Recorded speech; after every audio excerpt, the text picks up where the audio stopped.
जी जी, welcome welcome. जय हिंद सभी लोगों को। कैसे हो आप लोग? बहुत बढ़िया, सब लोग आते बराबर से प्रोटोकॉल्स का पालन कर रहे हैं, जो कि बहुत अच्छी बात है। Thank you very much. और हाँ, लास्ट लेक्चर हमारा क्या था? लास्ट लेक्चर हम वैसे भी साइबर अटैक्स के बारे में पढ़ रहे थे, साइबर थ्रेट्स के बारे में पढ़ रहे थे कि साइबर थ्रेट्स एक्चुअल में होते क्या, राइट? हमने सब कुछ पढ़ लिया था इसके अंदर, बस थोड़ी सी चीज़ें बच गई थी। वो था साइबर किल चेन, एक ऐसा फ्रेमवर्क जो हमें समझाता है कि अटैक कैसे और कहाँ से होगा। एक प्रॉपर बड़ा फ्रेमवर्क जो कि टोटली 8 फेजेस का होता है। ये लॉकहीड मार्टिन ने डेवलप करा था। एक ऐसा किल चेन जो अटैकर के हर एक स्टेप को बताता है कि एक हैकर हो या कोई भी हो, वो इसके बाद ये स्टेप करेगा, देन इसके बाद ये स्टेप करेगा।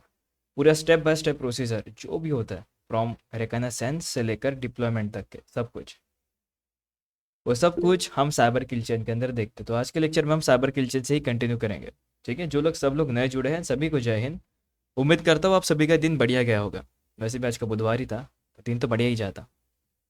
खैर, जी, अब स्टार्ट करते हैं। बस मुझे एक चीज़ कंफर्म कुछ, बिल्कुल जय हिंद दोस्त, जय हिंद। मेरी वॉइस क्लियर है सभी को? स्क्रीन क्लियर है? न्यू एडमिशन कोई बात नहीं, वेलकम बैक, आपका भी स्वागत है डीसीएससी के एक नए सेशन पे। बिल्कुल बिल्कुल। Today is my first class sir.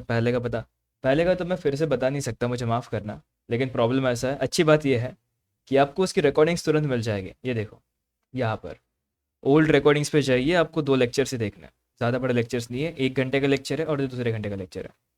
I guess 2 hours के लेक्चर से दोनों। आप इसे चेकआउट कर लीजिए, आपको इसका एक्सेस मिल चुका है। ठीक है, यहाँ पर आपको रिकॉर्डिंग्स मिल जाएगी। 3 लेक्चर्स हो गए हमारे टोटल। ठीक है, ओके। तो न्यू एडमिशन्स है स्टिल, सभी 2-3 है न्यू एडमिशन्स। ठीक है, कोई बात नहीं, मज़ा आएगा फिर तो। फिर आपके लिए नया टॉपिक है, मज़ा आएगा आपको, देखो। ओके, हम स्टार्ट करते हैं साइबर किल चेन से। फिर से बता दूं, साइबर किल चेन हमें समझाता है कि एक हैकर एक स्टेप के बाद में कौन से स्टेप परफॉर्म करेगा, जिससे हम क्या करेंगे एज अ सॉक या फिर एज अ डिफेंसिव साइड। जब हम डिफेंसिव साइड पर रहते हैं तो हमें समझना होता है, हमें प्रेडिक्ट करना पड़ता है कि अटैकर का अटैक कौन सा होगा और कौन से सिस्टम को वो टारगेट करेगा, कौन सी वो चीज़ है जो वो परफॉर्म करेगा। होता है ना? वैसे लॉजिकली हम क्या करते हैं? इंफॉर्मेशन गैदरिंग करते हैं, यानी रिकनेसेंस करते हैं। इंफॉर्मेशन गैदरिंग सबसे पहले। ठीक है, दूसरा हम स्कैनिंग करते हैं, तीसरा हम एक्सेस गेन करते हैं। ये जो प्रोसेस है हम नॉर्मली देखते हैं। लेकिन साइबर किल्चन के अंदर उनके ना बस प्रोनाउंसिएशन चेंज हुआ है, शब्द थोड़े से बदल गए हैं। तो हम कहानी की मदद से समझते हैं। रिकनेसेंस मतलब होता है इन्फॉर्मेशन गैदरिंग।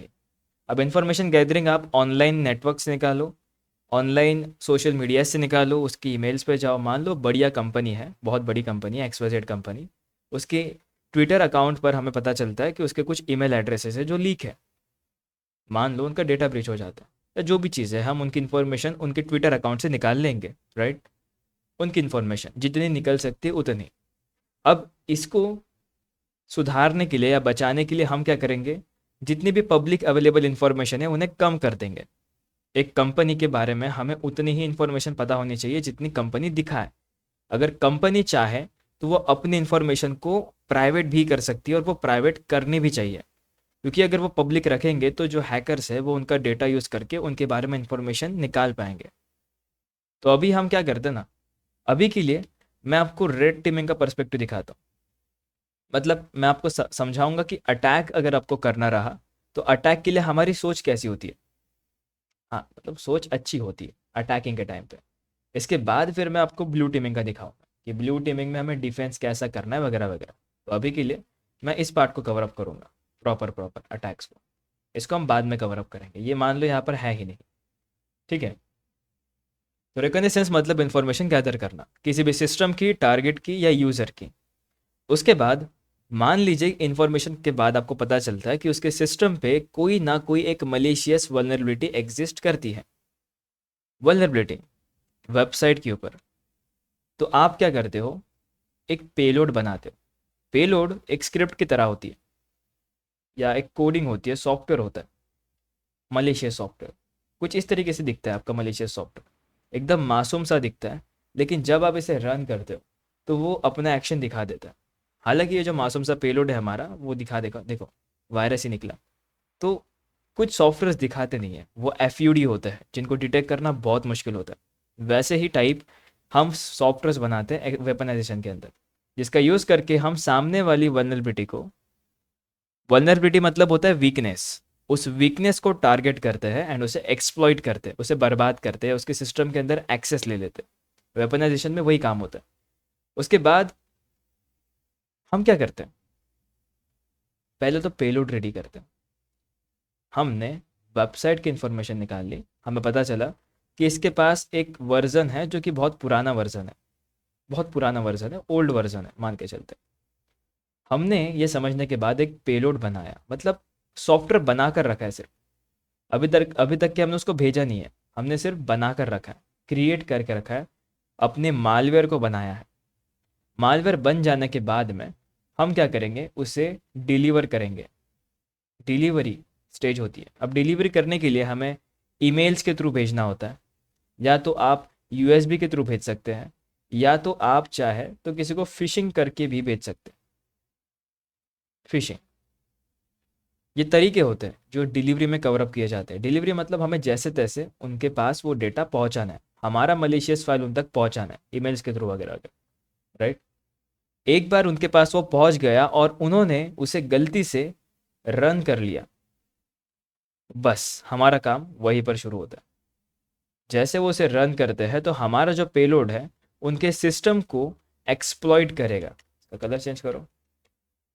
हमारा जो पेलोड है उनके सिस्टम को एक्सप्लॉइट करेगा, यानी कि हमने क्या करा था, हमारे पेलोड को ना किसी ओल्डन वर्जन के लिए बनाया था, ताकि हमारा सॉफ्टवेयर इसको तोड़कर सिस्टम के अंदर घुस जाए। हमारा एक्सप्लॉइट बिल्कुल वही काम करेगा। जैसे यूज़र ने उसको रन करा, जो पेलोड था वो इस वर्जन को तोड़कर उसके अंदर घुस जाएगा, और जैसे वो घुस जाता है तो इस पेलोड के अंदर हमने एक और छोटी सी कोडिंग करी थी, एकदम छोटी सी कोडिंग, जिसके थ्रू हम उसके अंदर अपना घर बसा ले। इन शॉर्ट, बैकडोर एग्जिस्ट कर दे, बैकडोर एग्जीक्यूट कर दे, एक छोटा सा रास्ता जिससे हम कभी भी सिस्टम के अंदर आना जाना कर सकते। इंस्टॉलेशन, ये होती है इंस्टॉलेशन की प्रोसेस। यहाँ पर आप इंस्टॉल करते हो अपने मलेशियस सॉफ्टवेयर को, मतलब एक बार सिस्टम के अंदर घुस जाने के बाद में आप अपने लिए दूसरा रास्ता बनाते हो, ताकि अगर पहला रास्ता बंद हो जाए तो दूसरा रास्ता रहे आपके पास उस सिस्टम के अंदर जाने के लिए। और एक बार आपने दूसरा रास्ता बना लिया तो वो सिस्टम अभी आपका हो गया। क्यों? क्योंकि अब आप चाहे जब चाहे उस सिस्टम का तब यूज़ कर सकते हैं, और जिसके लिए चाहे उसका यूज़ उसी चीज़ के लिए कर सकते हैं। अब मान के चलते हैं कि मैं यहाँ पर बैठा हूँ एकदम साइड में, हैकर यहाँ पर, ठीक है। अब मैं तो नहीं चाहूँगा कि मेरे सिस्टम से मैं किसी के सिस्टम पर अटैक करूँ, तो मैं क्या करूँगा, यहाँ से कमांड दूंगा उसे, यहाँ से मैं उसे कमांड्स दूंगा। किसे कमांड दूंगा? इस सिस्टम को जिसको मैंने हैक करके रखा है, और यही से मैं उसे कंट्रोल करूँगा। और अगर मेरे कमांड्स बराबर चल जाते हैं और सामने वाला सिस्टम मेरे कमांड्स को फॉलो करता है, तो अटैक मैं इसके सिस्टम से करूँगा किसी दूसरे के सिस्टम पर। मतलब यहाँ पर अटैक होगा, लेकिन हमारे सिस्टम से नहीं होगा, क्योंकि हम कमांडर हैं, हम कमांड देंगे और इस सिस्टम को दूर से कंट्रोल करेंगे। और मान लीजिए कि ये फंस गया, तो फंसेगा कौन? सिर्फ यही सिस्टम फंसेगा। हम दूर रहेंगे, हमें फ़र्क नहीं पड़ता दूर दूर तक के, क्योंकि हमने थोड़ी कुछ करा है, हमने तो कमांड्स दिए थे, हुआ तो इस सिस्टम से था। और इसी तरह जो हैकर के गोल्स होते हैं, ऑब्जेक्टिव्स होते हैं, वो सब लोग पूरे करते हैं। मान लो उनका गोल था कि कंपनी के डेटाबेस तक पहुंचना है, तो वो इसी सिस्टम से कंपनी के सर्वर तक जाने की कोशिश करेंगे, या किसी दूसरे सिस्टम पर जाने की कोशिश करेंगे जिस सिस्टम का वो एक्सेस ले पाए। उनके भी कुछ ऑब्जेक्टिव्स होते हैं। और पता है, ये टोटल 8 स्टेप्स में फॉलो की जाती है। पहला रिकॉग्निसेंस, इंफॉर्मेशन गैदरिंग। दूसरा वेपनाइजेशन, जिसमें आप अपना पेलोड बनाते हो, जितनी इन्फॉर्मेशन मिली उस हिसाब से पेलोड बनाते हो ताकि सिस्टम को हैक कर सको। तीसरा डिलीवरी, ताकि आप उसे भेज दो, अपना पेलोड जो बनाया हुआ है उसे भेज दो, उसके सिस्टम तक भेज दो। चौथा एक्सप्लॉयटेशन, आपका पेलोड वहाँ पर पहुँचने के बाद रन हो जाएगा, एग्जीक्यूट होगा। जैसे वो रन होता है तो आपका पेलोड एग्जीक्यूट हो जाएगा और सामने से आपको कनेक्शन मिल जाएगा, आप उसे एक्सेस कर पाओगे। देन आप इंस्टॉलेशन करते हो, कुछ मलिशियस चीज़ें इंस्टॉल करते हो ताकि आपका कनेक्शन हमेशा के लिए बना रहे, हट ना जाए। मलिशियस बैकडोर्स आप डालते हो। बैकडोर, पीछे का दरवाज़ा। And then command and control करते हो, यहाँ से कमांड देते हो और सिस्टम को कंट्रोल करते हो। और अगर आपका कोई गोल है कि हाँ आपने इसी चीज़ के लिए इसको हैक करा है, कोई ना कोई पर्पस होगा, तो आप अपना गोल फॉलो करते हो। ठीक है, आपका गोल ये था कि डेटाबेस को चोरी करना है, आपका गोल ये था कि एडमिन यूज़र तक के जाना है, तो आप उसे फॉलो करते हो। वो डिपेंड करता है कि आपका गोल क्या था। और यही चीज़ समझाती है किल चेन के अंदर, यही है आपका किल चेन। और बस सिंपल इतना ही था किल चेन के अंदर। Recognisation, weaponisation, delivery, exploitation, installation, command and control and action on objectives. यानी डेटा चोरी करना, वो होता है ना डेटा लीक करना, हाँ ये उसी में आता है, डेटा लीक करना अगर अगर। और ये देखो, अब इनसे बचेंगे कैसे? सिंपल है, जितनी भी पब्लिक इन्फॉर्मेशन है आपकी, उसे लिमिट कर दो ताकि लोग आपकी इन्फॉर्मेशन ज़्यादा निकाल ही ना पाए। दूसरा, आप अपने सिस्टम के अंदर सैंडबॉक्सिंग स्टार्ट कर दो। यानी कि सैंडबॉक्सिंग एक ऐसा आइसोलेटेड इन्वायरमेंट होता है जो बाहर की दुनिया से कनेक्टेड ही नहीं होता। मतलब जो भी सिस्टम यहाँ पर एग्जीक्यूट होंगे उनका बाहर पे कनेक्शन जा ही नहीं पाएगा, उनके लिए बाहर की दुनिया अलग ही दुनिया है, उनके लिए बस वही घर है जितना वो जा सकते हैं, बाहर की दुनिया अननोन है।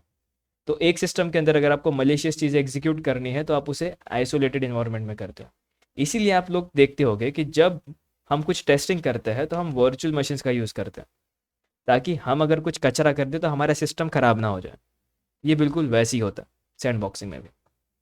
ठीक है, वर्ड सही से लिखो सर, वर्ड साफ साफ लिखो। माफ़ करना दोस्त, मैं वो तो प्रोसेस नहीं कर पाऊँगा, क्योंकि वो लिखने में प्रॉब्लम होता है माउस से। मेरे पास कोई वो पेंसिल वगैरह नहीं है, तो माउस से लिखने में प्रॉब्लम होता है। ठीक है, कोई बात नहीं, आपको वर्ड्स दिए हैं यहाँ पर, इसके अंदर आप उन्हें पढ़ सकते हैं। ठीक है, मेरे वर्ड्स तो वैसे भी ऊपर नीचे हो जाते हैं, एक दो वर्ड्स ऊपर नीचे हो जाते हैं, स्टिल इंग्लिश का लेक्चर थोड़ी ले रहा हूँ मैं, साइबर सिक्योरिटी सिखा रहा हूँ ना, तो थोड़ा बहुत शब्दों का चलता है उतना तो। ठीक है, स्टिल अगर कुछ प्रॉब्लम हो तो बता देना मुझे। बिल्कुल से बिल्कुल, हथियार बनाना, सेम सेम चीज़, सेम चीज़ है। और कुछ doubt? Okay, new student welcome दोस्त आपका भी।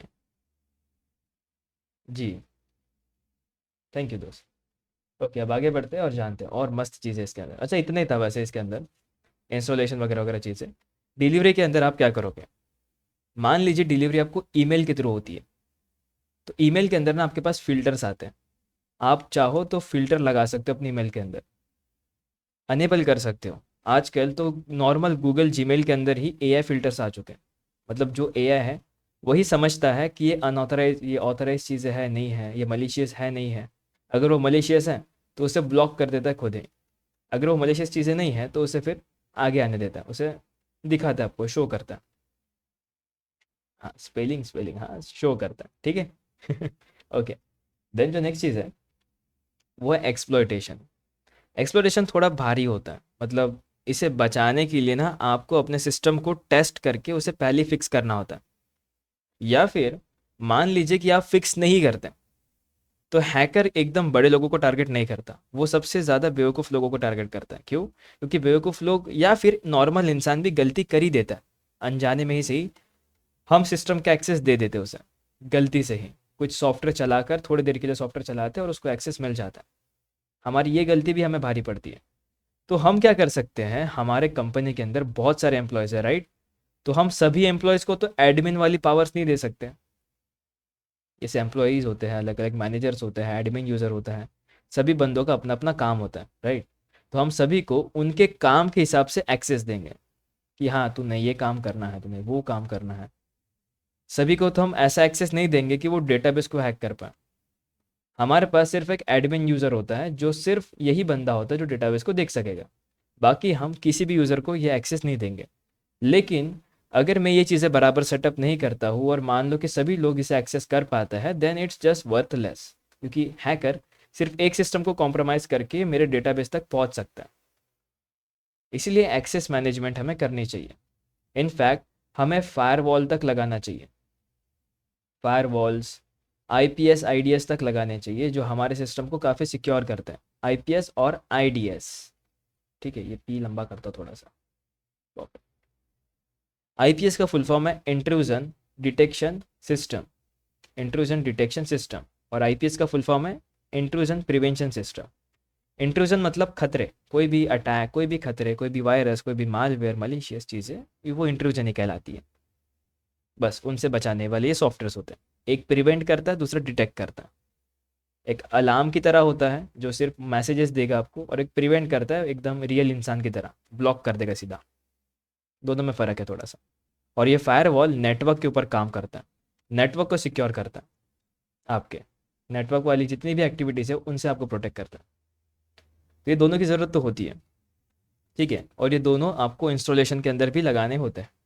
कमांड एंड कंट्रोल में आपको रूल्स के ऊपर फोकस करना पड़ता है कि बाहर वाला व्यक्ति अगर कोई कमांड्स प्रोवाइड करता है, जैसे ls कमांड, cd कमांड, तो ये कमांड चलने नहीं चाहिए।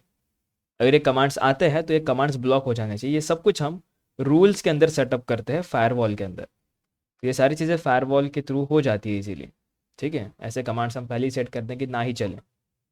बढ़िया नहीं हो जाएगा अगर चलेंगे नहीं तो। ओके, डन, इतना ही। बाकी तो यहाँ पर दिया नॉर्मल चीज़ें। आपको अटैक के ऊपर फोकस करना होता, मतलब अटैक हुआ नहीं हुआ है, हर दिन टेस्ट करो, हर दिन चेक करो, सिक्योरिटी मॉनिटर करते रहो। वो अपडेट वाली चीज़ है जिसको आपको अपडेट करना होता है कंपनी में, ये होता है हर दिन, ठीक है। इम्पोर्टेंस क्या है तो हमने जाना है। अब इसका जो इम्पोर्टेंस है वो हम अभी जानते हैं कि इसका फुल फॉर्म और ये दिखता कैसा है, क्योंकि इतना तो नहीं है यार। फ्रेमवर्क सिर्फ इतना नहीं है कि बोलो सर इतने में काम हो जाएगा, नहीं। ये उसका मिनिमाइज वर्जन है, टोटल 7 पार्ट वाला मिनिमाइज वर्जन। ये मिनिमम जाता है गैस कुछ 10-12 के आसपास। माइट्रे फ्रेमवर्क, मित्र अटैक फ्रेमवर्क, ये है आपका फ्रेमवर्क। और इसके अंदर आपको देखने को मिलेंगे साइबर किल चेन के प्रॉपर चीज़ें, कि रिकनेसेंस मतलब इन्फॉर्मेशन गैदरिंग। अब एक हैकर कहाँ कहाँ से इन्फॉर्मेशन निकाल सकता है, वो फिशिंग करके इन्फॉर्मेशन निकाल सकता है, वो नेटवर्क की इन्फॉर्मेशन निकाल सकता है, वो ऑर्गेनाइजेशन की इन्फॉर्मेशन निकाल सकता है, वो डेटाबेस जो ओपन है उनकी इन्फॉर्मेशन निकाल सकता है। ये बताता है कि कहाँ कहाँ से इन्फॉर्मेशन निकल सकती है और उनका टेक्निक्स। देन आता है रिसोर्स डेवलपमेंट, जहाँ पर हम मालवेयर क्रिएट करते हैं। तो क्रिएट करने के लिए क्या क्या चीज़ें हमारे पास एक्सेस आता है। सिमिलरली इनिशियल एक्सेस मतलब कोई ऐसी चीज़ जिससे हमें एक्सेस मिल जाए नॉर्मल लेवल पे, जैसे इंजेक्शन अटैक करके हम कोई स्क्रिप्ट चला देंगे, हम कोई कमांड्स इंजेक्ट कर देंगे जिसके कारण हमें एक्सेस मिल जाएगा। ऐसी भी चीज़ें होती है। वो यहाँ पर बताता है कि कंटेंट इंजेक्शन क्या होता है, ड्राइव बाई कॉम्प्रोमाइज़ क्या होता है। ड्राइव बाई कॉम्प्रोमाइज़ बहुत ईजी और बहुत खतरनाक अटैक होता है, बिकॉज इसमें चीज़ें ऑटो डाउनलोड हो जाती है। ऑटो डाउनलोड हो जाती है चीज़ें, बस लिंक भेजा एंड वो डाउनलोड होकर एग्जीक्यूट हो जाती है, तो वो बहुत रिस्की होता है ये वाला अटैक, ठीक है। देन आता है एग्जीक्यूशन परसिस्टेंस, ताकि आप सिस्टम पर बने रहो। प्रिविलेज एस्केलेशन मतलब कि नॉर्मल यूज़र, मान लो कि आपने जिसको हैक करा वो नॉर्मल यूज़र था, तो आपको ना एडमिन यूज़र बनना होता है ताकि आप सिस्टम का रूट एक्सेस ले पाओ, जिसके लिए आपको बनना होता है एडमिन यूज़र, ठीक है। वाह, एडमिन यूज़र बनना होता है आपको उसके लिए, ठीक है। तो वो होता है प्रिविलेज एस्केलेशन के अंदर, नॉर्मल यूज़र से एडमिन तक का सफ़र तय करना होता है आपको यहाँ पर। देन आता है डिफेंस एवेशन, मान लो कि कोई फायरवॉल वगैरह हो गया, फिर कोई भी चीज़ है जो बेसिकली लगाई जाती है, उसे आपको टारगेट करना होता है ताकि उसे बाईपास करके एटलीस्ट रूट एक्सेस मिल पाए, ठीक है। या फिर आप उन्हें बंद ही कर देते हो, ख़राब कर देते हो, और ऐसे करके आप डेटाबेस तक एक्सेस जाते हो, फिर और चीज़ों को फाइंड आउट करते हो। देन लैटरल मूवमेंट के अंदर होता है कि अब एक सिस्टम पे तो काम हो गया है, अब दूसरे सिस्टम पर जाने की बारी, एक सिस्टम से दूसरे सिस्टम पर जाने की बारी, उसे बोला जाता है लैटरल मूवमेंट। लैटरल मूवमेंट बस बदल देना अपने पोजीशन को, लेकिन कैसे होगा तो सेम चीज़ है। वल्नरेबिलिटी को चेक किया जाएगा, सब कुछ चीज़ें परफॉर्म की जाएगी, देन इसके ऊपर अटैक किया जाएगा, देन वहाँ पर एक्सेस लिया जाएगा, क्योंकि ये दोनों के दोनों एक ही वाईफाई से कनेक्टेड है एट दी एंड। तो दोनों की इन्फॉर्मेशन निकालना ज़्यादा बड़ी बात नहीं है, एक ही वाईफाई पे कनेक्टेड है तो। एंड देन कलेक्शन, जो भी उनको चाहिए डेटाबेस या जो भी चीज़ें चाहिए वो उनको कलेक्ट करता है। एंड आगे इतना ही नहीं तो और भी है, ये देखो। Command and control, exfiltration and impact. Impact बहुत बड़ी चीज़ होती है, बिकॉज मान लीजिए कि कंपनी का डेटा लॉस हो गया तो कंपनी सीधा कर्जे में चली जाती है, कुछ ही नहीं, उनके पास कुछ नहीं बचता, फिर ना भरोसा बचता है ना कुछ बचता है। तो ये डिफेंसिव साइड और अटैक के साइड दोनों में समझाता है। स्टिल आप चाहो तो सब सिस्टम अटैक्स के ऊपर भी क्लिक कर देना, आपको और ज़्यादा डिटेल में इन्फॉर्मेशन मिल जाएगी। ये बहुत डिटेल में होता है, बहुत ज़्यादा डिटेल्स में होती है इन्फॉर्मेशन, राइट। तो देखो इनके सब इन्फॉर्मेशन, और अब तक जो हमने देखा था वो बस एक पार्ट था। अगर आप स्क्रॉल डाउन करोगे तो अब इतने सारे अटैक्स होते हैं, ठीक है। हाँ, मैंने सब वाले लोड करे, इसीलिए अगर मैं सबको हाइड कर दूंगा तो फिर मेन मेन चीज़ें दिखेगी आपको, जो दिखनी चाहिए मेन मेन चीज़ें। और अगर आप इसके सब मॉड्यूल्स ऑन करोगे, सब टेक्निक्स ऑन करोगे, तो ये बहुत बड़ा कंटेंट हो जाएगा, क्योंकि इसके अंदर स्क्रिप्टिंग से लेकर सब कुछ होता है, सिग्नेचर्स, एक्सप्लॉइट्स और क्रॉन टैप से लेकर सारी चीज़ें। ये देखो क्रॉन, बहुत सारी चीज़ें होती है यार, बहुत सारी चीज़ें हैं, मतलब सोचो कितने सारे तरीके हैक करने के और सिस्टम पर बने रहने के। हालांकि हम सब कुछ तो एक साथ नहीं पढ़ सकते, बिकॉज ये बहुत टफ होता है ऐसा सब कुछ को पढ़ना, इसलिए कुछ कुछ को पढ़ते हैं। कोई बात नहीं लवनेश, आपको रिकॉर्डिंग मिल जाएगी इफ अगर नेटवर्क इशू हो रहा है तो। Microsoft Windows defender sufficient against any, नहीं कहते हैं, लेकिन हाँ बहुत हद तक सही भी है। लेकिन अगर आप इन्वेस्ट करते हो थोड़ा बहुत 500-600 रुपये किसी थर्ड पार्टी सॉफ्टवेयर के ऊपर, तो it's not cost you lot, ये बहुत वर्थ इट होता है, ठीक है। होता है, लेकिन मान लो आपको एक कंडीशन देता हूँ मैं, भले ही आपको अच्छा लगा कि हाँ सर हमारे पास तो है, लेकिन अगर मैं फिर भी आपको मेरा मलेशियस सॉफ्टवेयर भेज दूँ, ये वाला स्क्रिप्ट भेज दूँ, तो क्या माइक्रोसॉफ्ट डिफेंडर से पकड़ पाएगा? इसकी गारंटी नहीं है। वो पकड़ भी सकता है, नहीं भी पकड़ सकता। आप रिस्क लेना चाहोगे? आपके ऊपर है। हाँ, हालांकि ब्लॉक कर देता है बहुत केस में, लेकिन आई डोंट थिंक कि 500 इज इनफ, मतलब 1 साल की तो वैलिडिटी मिलती है यार, 365 आपको 2-3 रुपए तो लगते हैं हर दिन के। ठीक है, डिपेंड करता है। अगर आप सिस्टम को अपडेट करते हैं then it's don't, you don't require antivirus, ठीक है। अपडेट करते हैं तो, नहीं करते तो चाहिए फिर आपको। अगर करते तो फिर ठीक है, फिर सेफ है आप। नेक्स्ट जो चीज़ है, अरे बंद हो गया क्या? इसमें जीरो ट्रस्ट मॉडल रहेगा ना अपना? अच्छा हाँ, जीरो ट्रस्ट मॉडल को समझा देता हूँ। ये होता क्या है, हालांकि ये मीटर अटैक के अंदर ही होता है, लेकिन ये आपको ना हर जगह पर वेरीफाई करता है। कुछ इस तरीके की इसकी टैगलाइन होती है, नेवर ट्रस्ट, नेवर ट्रस्ट, किसी पर भी भरोसा नहीं होता है इसे, ऑलवेज वेरीफाई, इसकी ये टैगलाइन है हमेशा। ये किसी पर भरोसा नहीं करता, हर एक छोटी छोटी स्टेप के बाद ये वेरीफाई करता है कि हाँ, कि आपके पास परमिशन है, हाँ कि आपके पास परमिशन है, आपके पास परमिशन है, हाँ, सब कुछ को चेक करता है। कौन है आप? नॉर्मल यूज़र, परमिशन चेक करेगा। अगर मान लो कि आपने कोई ऐसा कमांड चला दिया तो बंद कर देगा आपको, ऐसा। तो ज़ीरो ट्रस्ट मॉडल हर जगह पर काम आता है, लेकिन हर जगह देखने को नहीं मिलता, क्योंकि इसके कारण इंसान इरिटेट हो जाता है बहुत ज़्यादा। ये बहुत कॉन्फिडेंशियल डेटा रहा तभी इसको यूज़ किया जाता है, तब भी इसका यूज़ किया जाता है। जैसे कि मान लो बहुत इंपॉर्टेंट डेटा कि नहीं, किसी को ही नहीं दिखाना है, तो हर एक यूज़र को हर बार वेरीफाई करेगा, हर एक छोटे छोटे मोमेंट पर वेरीफाई करेगा, क्योंकि इसको भरोसा ही नहीं है। भले ही आप ओनर हो, यूज़र हो या एडमिन हो, स्टिल इस ही डोंट केयर, आपको ब्लॉक ही कर देगा अगर आपने हल्की भी गलती कर ली तो, ऐसा है। खैर ये बहुत बढ़िया होता है, मॉडल मॉडल होता है, वो प्रॉपर कंडीशंस लगाई जाती है उस पर। अब नेक्स्ट लेसन पे जाते हैं, जो लेसन होगा आपका प्रॉपर। आह, अरे यार, ये तो ज़्यादा ही इजी वाला मिल गया। चलो ठीक है, ये बहुत इजी वाला टॉपिक है आपका। नहीं, ये बहुत मस्त है। क्यों? हम सभी लोग जानते हैं, हम सभी के पास डेटा होता है, राइट? और हम चाहते हैं कि हमारा जो डेटा है वो सिक्योर रहे। वेलकम दोस्त। हम चाहते हैं हमारा जो भी डेटा है वो सिक्योर रहे। मान लेते आप लोग ने अपना अकाउंट खोला किसी ऐसी बैंक पे जो अभी अभी खुली है, एकदम लेटेस्ट बैंक है, एकदम लेटेस्ट बैंक। अब अकाउंट खोलने के बाद आपने उसमें 10,000 रुपये जमा कर दिए, 10,000 रुपये जमा कर दिए, बिकॉज इतने ही थे ना फिलहाल के लिए, उतने ही थे, आप थोड़ी ना भरोसा करोगे पहली बार में। आपने जमा कर दिया, तो अब कंपनी जो बैंक है, बैंक के अंदर बहुत सारे एम्प्लॉयज़ होते हैं, राइट? तो क्या सारे एम्प्लॉयज़ आपका बैंक अकाउंट देख सकते हैं? क्या आपके अकाउंट में कितने पैसे देख सकते हैं? बोलो नहीं सर। तो कौन देखेगा? कौन देखेगा? सिर्फ आप देख पाओगे ना। आप क्यों देख पाओगे? कि आपके ही पैसे है, आपका ही अकाउंट है, इसका मतलब आप है ऑथराइज यूज़र। आप कौन है? आप है ऑथराइज यूज़र, ठीक है। ऑथराइज यूज़र है आप, जिसने सब कुछ लॉगिन वगैरह वगैरह सब कुछ करके रखा है, ठीक है। सिर्फ ऑथराइज यूज़र ही एक्सेस कर पाएगा आपके डेटा को। ये लोग कर पाएंगे क्या? नहीं, ये लोग नहीं कर सकते। तो सिर्फ आप ही कर पाओगे, राइट? अच्छा, मान लेते हैं कि आपने ना 10,000 रुपये जमा करके रखे, एक दिन तक वैसे ही रखा, 2 महीने तक वैसे ही रखा, लेकिन 3 महीने बाद देखते हैं तो पैसे कट के 5,000 हो जाते हैं, अपने आप पैसे कट जाते हैं। मतलब कटते भी नहीं है, अपने आप ही कम हो जाते हैं। पता नहीं कैसे। अब ये तो प्रॉब्लम है ना कि आपने, हाँ, हमें खुशी होगी सर अगर हम पैसे बढ़ जाएंगे तो 15,000 हो जाएंगे, खुश हो जाएंगे, लेकिन 5 कट जाएंगे तो अच्छा नहीं लगेगा सर। हमारे से कट के किसी के पास नहीं जाना चाहिए, किसी का कट के हमारे पास आना चाहिए, है ना, तो मज़ा आएगा।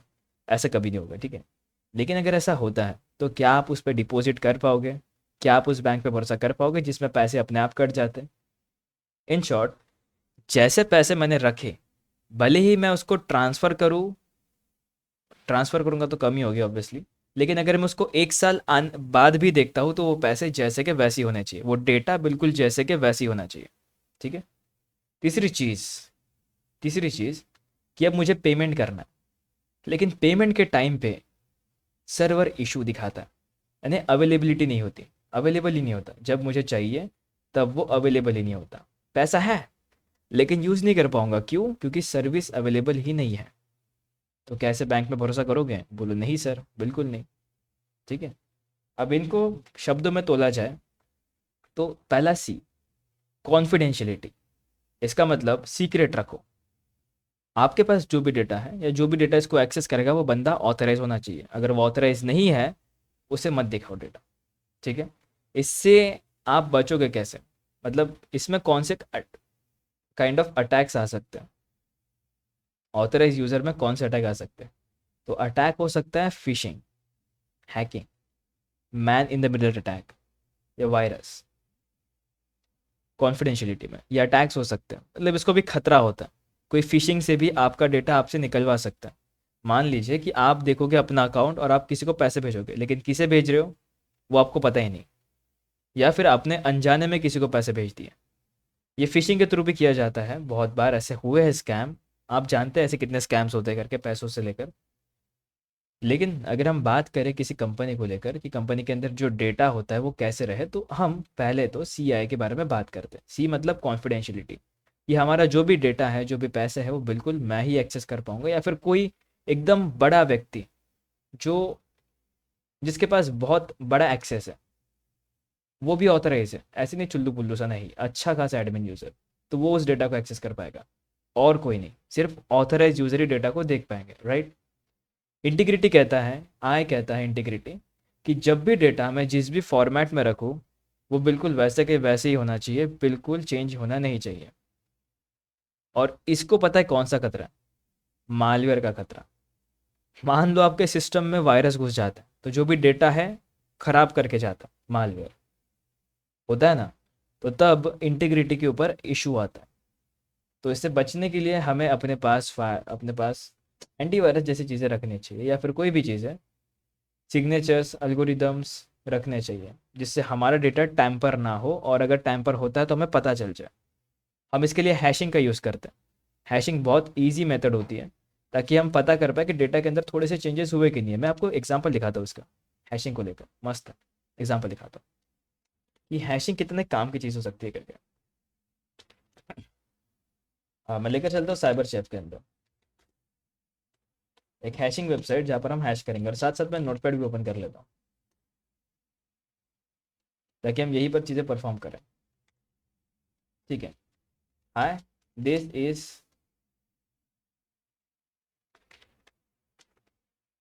इतना लिखो ना, this is example of integrity, right, integrity, ठीक है, इंटीग्रिटी,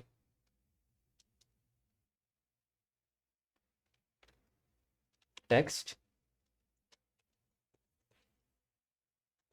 हैश।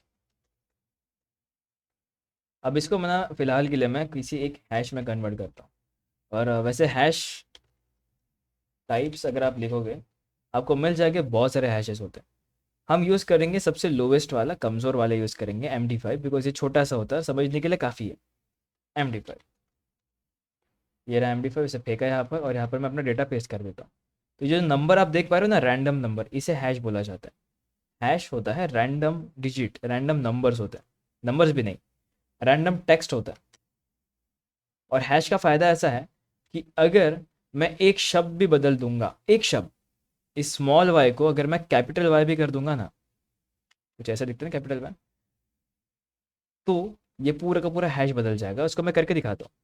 सेम टेक्स्ट को कॉपी करा, नीचे आता हूँ एंड इसका हैश बदल के दिखाता हूँ। लास्ट वाले वर्ड को मैं कैपिटल कर देता हूँ, यू कैन सी ये पूरा का पूरा हैश मेरा बदल जाएगा। तो मैं पता कर सकता हूँ कि कोई तो चेंजेस हुआ है करके, कोई तो चेंजेस हुए करके। एकदम छोटा सा चेंज करा मैंने, बस एकदम बेसिक सा चेंज, स्टिल हैश का पूरा हैश बदल गया। लेकिन हैशिंग का फ़ायदा ऐसा है कि मान लेते कि हमारा डेटा कभी बदला ही नहीं था, मान लेते कि हमारा डेटा बिल्कुल जैसा का वैसा था, और मैं अगर फिर से इसको कॉपी करता हूँ, यहाँ पर हैश लिखता हूँ, इसे यहाँ पर अगर मैं पेस्ट करता हूँ, यू कैन सी मेरा हैश बिल्कुल सेम टू सेम हो गया। कॉपी करो इसे, देखो ये बिल्कुल सेम टू सेम हो चुका है अभी, दिख रहा है, हुआ ना सेम। तो ये हैश का फ़ायदा होता है, अगर चेंजेस थोड़ा सा भी होगा पूरा चेंज हो जाएगा। तो हैश का फ़ायदा यही होता है, बस इतना ही कहना चाहता हूँ, दैट्स इट। नेक्स्ट जो चीज़ है इंटीग्रिटी, हाँ ये इंटीग्रिटी के लिए काम आता है वैसे, हमेशा फ़ायदे की चीज़ होती है।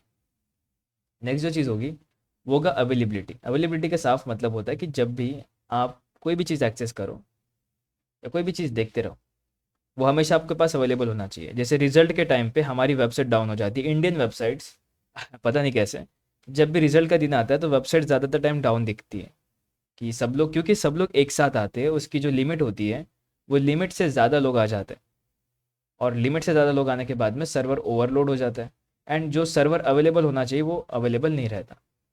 तो ये हमारे 3 पिलर्स में से एक पिलर का नुकसान करता है, जो होता है अवेलेबिलिटी का पिलर।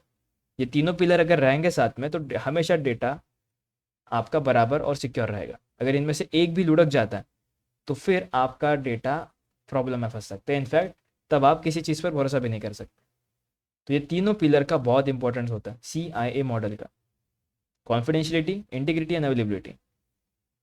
ठीक है, अब इनमें कुछ मेथड्स होते हैं, मैं आपको मेथड समझा दूँ। कॉन्फिडेंशियलिटी के अंदर अगर आपको कंफर्म करना है कि सामने वाला बंदा ऑथेंटिकेट है, यूज़र है, तो सबसे पहले तो आप उससे वेरीफाई करवाओ, लॉगिन करवाओ।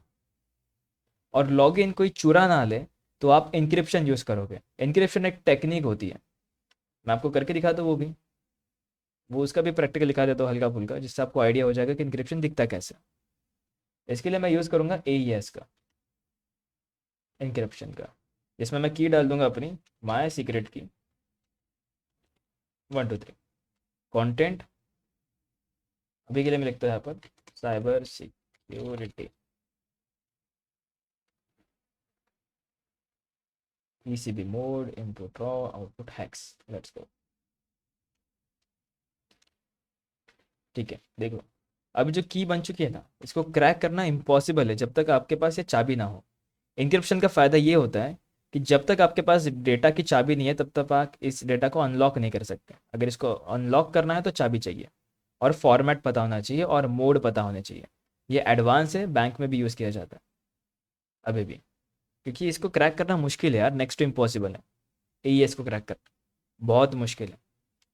ठीक है, क्योंकि अगर आप इसे क्रैक करना चाहोगे तो आपके पास की होनी चाहिए, और ये सिर्फ 1 बाइट का है, 32 बाइट का है। ऐसे ही 64, 128, 256 बाइट का भी होता है, डिपेंड्स ऑन आप की जितनी बड़ी करोगे उतनी बड़ी। की को मैं लेंथ ही कर देता हूँ और ज़्यादा, तो देखो ये और ज़्यादा लेंथ हो जाएगा। ठीक है, डिपेंड्स ऑन कि आपकी की कैसे टाइप की आप रखते हो। डेटा इंक्रीज करोगे ये और लेंथी हो जाएगा, देखो 128, और ये जाएगा आपका 256 तक के, ऐसा खींच खाच के। ये आपको नॉर्मल टेक्स्ट का लेंथ है, ठीक है, और ये आउटपुट का लेंथ है। आप डेटा कैसे भी रखो, की मदद से इसको आप डिक्रिप्ट कर पाओगे। ये होता है इंक्रिप्शन का फ़ायदा। ठीक है, इंटीग्रिटी के अंदर, हाँ कॉन्फिडेंशियलिटी के अंदर आप अगर चेक करना चाहो कि यूज़र बराबर है नहीं है, तो मल्टी फैक्टर ऑथेंटिकेशन करो, यानी पासवर्ड डालने के बाद OTP आना चाहिए। OTP आएगा तो वो नॉर्मल यूज़र, ऑथराइज यूज़र है, नहीं तो हटा दो। Role based access model provide करना होता है। बहुत सारे यूज़र होते हैं, सॉफ्टवेयर डेवलपर होता है, डेटाबेस कोई मैनेज करता है, राइट। तो डेटाबेस जो मैनेज करता है उसको डेटा का पूरा एक्सेस होना चाहिए। जो सॉफ्टवेयर बनाता है उसको डेटा का एक्सेस देने का कुछ मतलब ही नहीं है, उसका काम सॉफ्टवेयर तक ही सही है, टेस्टिंग करेगा, बाकी की चीज़ें करेगा। तो उसके रोल के हिसाब से हम उसे एक्सेस प्रोवाइड करते हैं। वो चीज़ें कॉन्फिडेंशियलिटी के अंदर की जाती है, ताकि आप नहीं चाहोगे कि कोई भी यूज़र आपका डेटा पढ़ ले, इसलिए जो ऑथराइज है उसको डेटा आप दोगे, राइट। देन आता है इंटीग्रिटी। इंटीग्रिटी को चेक करने के लिए हम हैशिंग का यूज़ करते हैं, सिग्नेचर्स का यूज़ करते हैं। सिग्नेचर कुछ ऐसे दिखेंगे आपके, अगर आप सिग्नेचर्स को देखना चाहोगे तो डिक्रिप्ट भी किया जा सकता है ना, बिल्कुल बिल्कुल, अगर आपके पास चाबी है तो डिक्रिप्ट किया जा सकता है, और हाँ उसे क्रिप्टोग्राफी कहते हैं, उस पर एक कंसेप्ट को क्रिप्टोग्राफी कहते हैं। आपके डेटा के लिए बहुत इंपॉर्टेंट होता है वो, सब कुछ क्रिप्टोग्राफी के ऊपर ही तो है। मैं क्या कर रहा था अभी, आई गेस हाँ सिग्नेचर दिखा रहा था मैं आपको। डिजिटल सिग्नेचर कुछ अच्छा ये तो कुकीज़ आ गए यहाँ पर हमारे, साइड सेटिंग्स, कहाँ दिखते हैं सिग्नेचर्स हमारे, सर्टिफाइड। तो ये सर्टिफिकेट है आपका, ठीक है। अगर आप जाना चाहो तो ये रहा उसका सिग्नेचर। अच्छा एल्गोरिदम है, सिग्नेचर हम नहीं देख सकते for some reason, because issue ऐसा होता है ना, सिग्नेचर सिग्नेचर इसलिए नहीं दिखाया जाता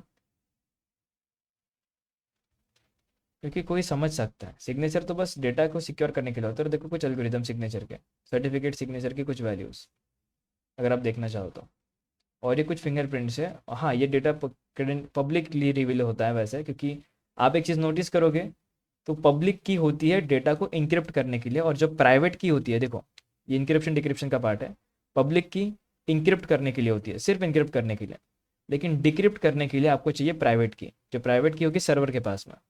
तो अगर हैकर मेरा डेटा कॉपी भी कर लेगा तो वो उसे डिक्रिप्ट नहीं कर पाएगा, क्योंकि डिक्रिप्ट करने के लिए उसे जाना होगा सर्वर के पास, और सर्वर के पास ही प्राइवेट का चाबी होगी अपनी, इस केस में अपनी पब्लिक की है, ठीक है। सेम वाइस वर्सा दोनों के पास होती है, पर हमारे पास भी प्राइवेट की होती है, लेकिन यहाँ पर रिवील नहीं की जाती, वो ब्राउजर के अंदर होती है, ठीक है। अब ये आपके कुछ सर्टिफिकेट्स होते हैं, ऐसे दिखते हैं सर्टिफिकेट्स, और ये बस एक तरीका है, अलग अलग टाइप्स सर्टिफिकेट्स होते हैं, सर्टिफिकेट्स के भी अलग अलग ऑप्शंस आते हैं, ठीक है। डिपेंड्स ऑन कि कैसे सर्टिफिकेट्स आप चेक करना चाहते हैं। ये उनका एल्गोरिदम यूज़ करते हैं वो लोग, SHA-256 एडवांस है, लेटेस्ट है, सिक्योर हैश एल्गोरिदम 256 बिट वाला, जिसमें RS एल्गोरिदम यूज़ किया गया, इंक्रिप्शन टेक्निक है, जो आपके SSH के अंदर भी यूज़ किया जाता है, ये वाला। ये तीन लोगों का नाम है, रिस्क और एडलमैन मुझे पता है, बीच वाले का नाम मैं भूल गया, तो हम इसको सर्च कर लेते हैं झटपट से।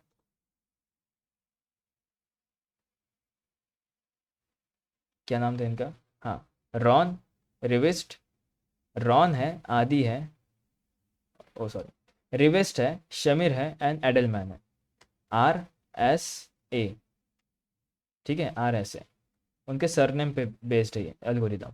ये तीनों ने मिलकर एल्गोरिदम डेवलप करा था 1977 पे, ठीक है। अब बस इतने दिया है इसके अंदर, और अब हम आगे की इन्फॉर्मेशन जानते हैं। अवेलेबिलिटी में हमने जान लिया, लेकिन इसके ऊपर पता क्या क्या इशू हो सकते हैं। मान लो कि साइबर अटैक हो जाए, डॉस अटैक हो जाए, रैंसमवेयर घुस जाए, तो डेटा तो आपको ऐसे ही फेल हो जाएगा। हमने देखा था रैंसमवेयर दिखता कैसे, हमने देखा था साइबर ग्रीक प्रैंक के अंदर कि एक एंटीवायरस दिखता कैसे, सॉरी रैंसमवेयर दिखता कैसे, कुछ इस तरीके से दिखता है रैंसमवेयर। अगर घुस जाए तो पैसे मांगता है, सारे के सारे फाइल्स को इंक्रिप्ट कर देता है, होता है ऐसा। हाँ तो ये वही रैंसमवेयर है, लॉकबिट का रैंसमवेयर हमने देखा था, लॉकबिट का रैंसमवेयर, लॉकबिट, ये वाला रैंसमवेयर जो सारे के सारे फाइल्स को लॉक कर देता है कुछ इस तरीके से। ये देखो,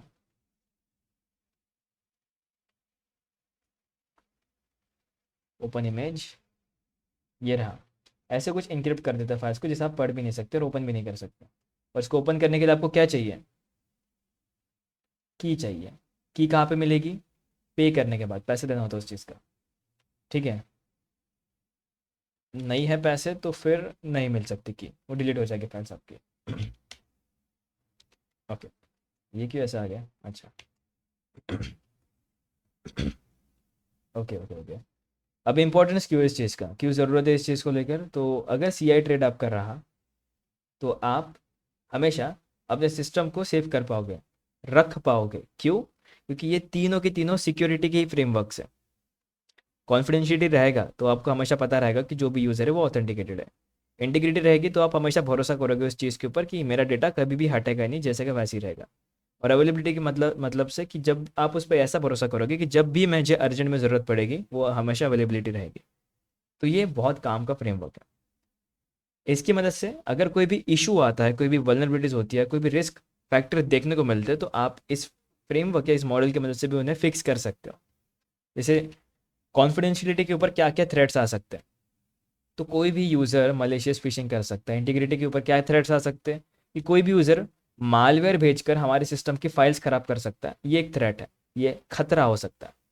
और अवेलेबिलिटी के अंदर क्या इशू आ सकता है कि कंपनी का जो डेटाबेस है वो साइबर अटैक में फंस गया, जिसके अंदर डेटा लीक हो रहा है, एक बड़ा अटैक, तो उसके कारण सर्विस को डाउन करना पड़ा, तो अवेलेबिलिटी नहीं रहेगी। तो ये अटैक या ये खतरा होता है कि कोई साइबर अटैक ना कर दे, डॉस अटैक ना कर दे, ताकि सिस्टम बंद हो जाए। ये खतरा होता है, इसलिए हम फायरवॉल को बहुत मजबूत करते हैं इस केस में। और ये फायरवॉल डिपेंड करता है, फायरवॉल की पावर सिंपल है कि जितने बढ़िया आपके रूल्स होंगे उतना बढ़िया वो फायरवॉल होगा। उसके लिए आपको समझ भी आना चाहिए कि रूल्स कैसे बनते हैं, वो बहुत डीप चीज़ होती है। सिंपल रूल से सिंपल काम हो गए, डिटेल रूल्स में जाओगे तो फिल्टर वाली चीज़ें करनी होती है। एंड देन रूल्स के बाद आते हैं कंप्लायंसेस। खैर इन कंप्लायंसेस को हम बाद में पढ़ेंगे, बिकॉज वो आगे हैं आपको नेक्स्ट वाले लेसन में।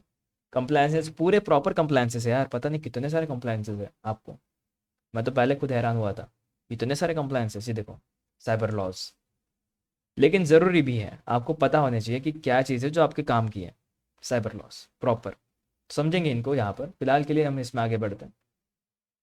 दो कंप्लायंसेस है, तीन कंप्लायंसेस है। GDPR, general data protection regulation, simple law है जिसका काम है लोग जनरल लोगों का डेटा प्रोटेक्ट करने का। हिप्पा, इसका काम क्या है, हेल्थ प्रोटेक्शन को लेकर। और आईएसओ स्टैंडर्ड है जिसने रूल्स बनाया। आपने देखा होगा ना, जो सर्टिफिकेट्स होते हैं वो आईएसओ सर्टिफाइड होते हैं। वो आईएसओ वही है, इंटरनेशनल ऑर्गेनाइजेशन फॉर स्टैंडर्डाइजेशन करके उसका कुछ फुल फॉर्म है, ठीक है। लेकिन सीआईए के बाद रिस्क मैनेजमेंट उतना ही ज़रूरी है, बिकॉज अगर आप साइबर सिक्योरिटी में हैं और अगर आपको नहीं पता कि रिस्क होता क्या है तो आप फंस गए। क्यों? ये सिंपल कंसेप्ट नहीं है, ये एक फॉर्मूले के हिसाब से चलता है। यानी कि अगर आप इसका फॉर्मूला देखना चाहो तो फॉर्मूला बहुत बेसिक है, बहुत basic formula. Risk is equals to threat यानी खतरे into into vulnerability into impact. अब इसका मतलब क्या है सर, समझते हैं धीरे धीरे। सबसे पहले थ्रेट यानी खतरे, वल्नरेबिलिटी यानी वीकनेस, और इम्पैक्ट मतलब उसका नुकसान, कि क्या क्या नुकसान होगा अगर कोई अटैक हो गया, कोई थ्रेट हो गया, कोई वल्नरेबिलिटी है, तो क्या नुकसान होगा हमें इनडायरेक्टली। ये सब कुछ को कैलकुलेट करके हमारा रिस्क आता है। अगर ये सब कुछ का एवरेज केस है 9 तो हमारे लिए बहुत ज़्यादा खतरा है। 2 ठीक है, झेल सकते हैं। 1 मिनिमल है, हटा दो। 10 बहुत क्रिटिकल है, फिक्स कर दो। रिस्क डिपेंड करता है, रिस्क के कुछ की कंसेप्ट भी होते हैं और ये होता कहाँ कहाँ पर है वो हम जानते हैं। इन डिज़ाइंस को हटाओ थोड़ा साइड पे और समझते हैं कि ये कहाँ कहाँ पर देखने को मिल सकता है आपको। सबसे मेन जो की कंसेप्ट है इसके अंदर वो है एसेट्स। एसेट्स मतलब वही आपके सर्वर होते हैं, डेटाज होते हैं, आपके एप्लीकेशंस होते हैं, आपके वेब ऐप्स होते हैं, है ना, वेब ऐप्स होते हैं आपके, एक्सेट्रा चीज़। ये जिनके अंदर आपका डेटा हो। रिस्क उसके अंदर भी होता है। क्या पता कि आपका सर्वर के ऊपर कोई अटैक कर ले, क्या पता आपकी वेबसाइट के ऊपर कोई अटैक कर ले, क्या पता आपके डेटा के कोई ऊपर अटैक कर ले। तो एसेट्स के अंदर रिस्क तो होता है। सिमिलरली रिस्क के अंदर कुछ खतरे भी होते हैं हमारे लिए, इनको समझना भी ज़रूरी है। क्योंकि हैकर आ सकता है, मालवेयर आ सकता है, राइट, रैंसम आ सकता है, ये भी तो हमारे लिए खतरा ही है ना, रैंसमवेयर। खैर वल्नरेबिलिटीज की अगर हम बात करें, क्योंकि हमें दिया है, तो बिलिटीज अगर हम बात करें तो मान लेते हैं कोई बेसिक वाला बताता हूँ। लेट्स से अनपैच सॉफ्टवेयर जिसका कोई अपडेट ही नहीं है, अनपैच्ड है। अनपैच सॉफ्टवेयर बहुत ही पुराना और कोई अपडेट नहीं, जैसे का वैसा। आज बारिश आएगी क्या? नहीं सर, आज कैसे बारिश आएगी? क्या लगता है आज अटैक हो पाएगा? क्या ये उतना सेफ है भी कि नहीं है? हमें कैसे पता चलेगा? तो लाइकलीहुड बताता है चांसेस, चांसेस कितना है उसके अटैक होने का। ये बताता है लो पर है चांसेस, मिड पर है चांसेस, या फिर हाई पर है चांसेस। कितने चांसेस है उसके होने या ना होने का। ये प्रॉपर डिपेंड करता है परसेंट के ऊपर, कितने परसेंट चांसेस है, ये लाइक्लीहुड समझाता है। क्या चांसेस है कि ये रिस्क आ सकता है, क्या ये रिस्क आ भी गया तो कितना नुकसान पहुंचा सकता है, ये वाली जो बातचीत होती है ना, ये वही लाइक्लीहुड में कंसिडर की जाती है। और मान लो रिस्क आ गया, वल्नरेबिलिटीज आ गई, तुम्हारे असेट्स को नुकसान पहुंचा कर चली गई, तो इम्पैक्ट क्या होगा वो भी तो मेंशन करना होगा ना। इम्पैक्ट यानी नुकसान, लॉस, नुकसान लिख दे रहा हूँ यहाँ पर, नुकसान यानी यहाँ पर कंपनी का डाउन टाइम चल रहा होता है, कर्जे में जाती है, नहीं कर्जे में नहीं, लेकिन नुकसान होता है बहुत सारा कंपनी का। मान लो डेटा के ऊपर अटैक हो गया, डेटा लीक हो गया, क्योंकि सॉफ्टवेयर पैच ही नहीं था, तो हैकर ने क्या करा, उसको फाइंड आउट करा कि एक ऐसा सॉफ्टवेयर है जो पैच नहीं है, और उसी को टारगेट करा। उसको टारगेट करके उन्होंने एक रैंसम इंस्टॉल कर दिया। अब रैंसमवेयर को इंस्टॉल करने के बाद रैंसम ने मांगे एटलीस्ट 500 की डॉलर्स, 5 लाख डॉलर्स मांगे। इमेजिन करते, 5 लाख डॉलर्स मांगे। कंपनी की ऐसी तैसी होगी, इस चक्कर में कंपनी ने पे कर दिया और अब कंपनी कर्जे में चली गई। क्योंकि रिस्क क्या था, रिस्क ये था कि डेटा जो था क्लाइंट का वो रिस्क पे था, डेटा क्लाइंट का रिस्क पे था, अगर पे नहीं करते तो क्लाइंट का डेटा उड़ जाता प्रॉपर। हाँ, अब डिपेंड करेगा, इतने ज़्यादा पैसे तो नहीं मांगते, वो डिपेंड करता है उनके हिसाब से उनका क्या मुद्दा है करके। ठीक है, तो एक अनपैच सॉफ्टवेयर की कहानी यहाँ से शुरू होती है। रैंसमवेयर इंस्टॉल कर दिया जाता है, और फिर कर्जे में जाने के बाद, क्योंकि कर्जे में गए क्योंकि डेटा क्रिटिकल था, अब ये आने के चांसेस बहुत कम थे, ऐसा मैं कहता। लेकिन अनपैच की जब बात होती है तो चांसेस हाई या मीडियम में कंसिडर किए जाते हैं, क्योंकि अनपैच मतलब जिसका एक्सप्लॉइट अवेलेबल होगा दुनिया में।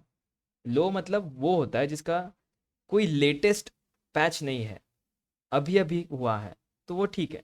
लेकिन ये बहुत टाइम से जैसे का वैसा अनपैच है, बिल्कुल अपडेट नहीं करा, बहुत टाइम से 1-2 साल से ज़्यादा हो गए, या 2-3 महीने से ज़्यादा हो गया, 10-15 दिन से ज़्यादा हो गए, देन वो हाई और मीडियम में कंसिडर किया जाता है, क्योंकि उसके जो एक्सप्लॉइट होते हैं वो ऑनलाइन गूगल पर अवेलेबल हो जाता है, या कोई हैकर उसके लिए खुद से स्क्रिप्ट लिखता है, जिसको कोडिंग आती है वो स्क्रिप्ट लिखता है।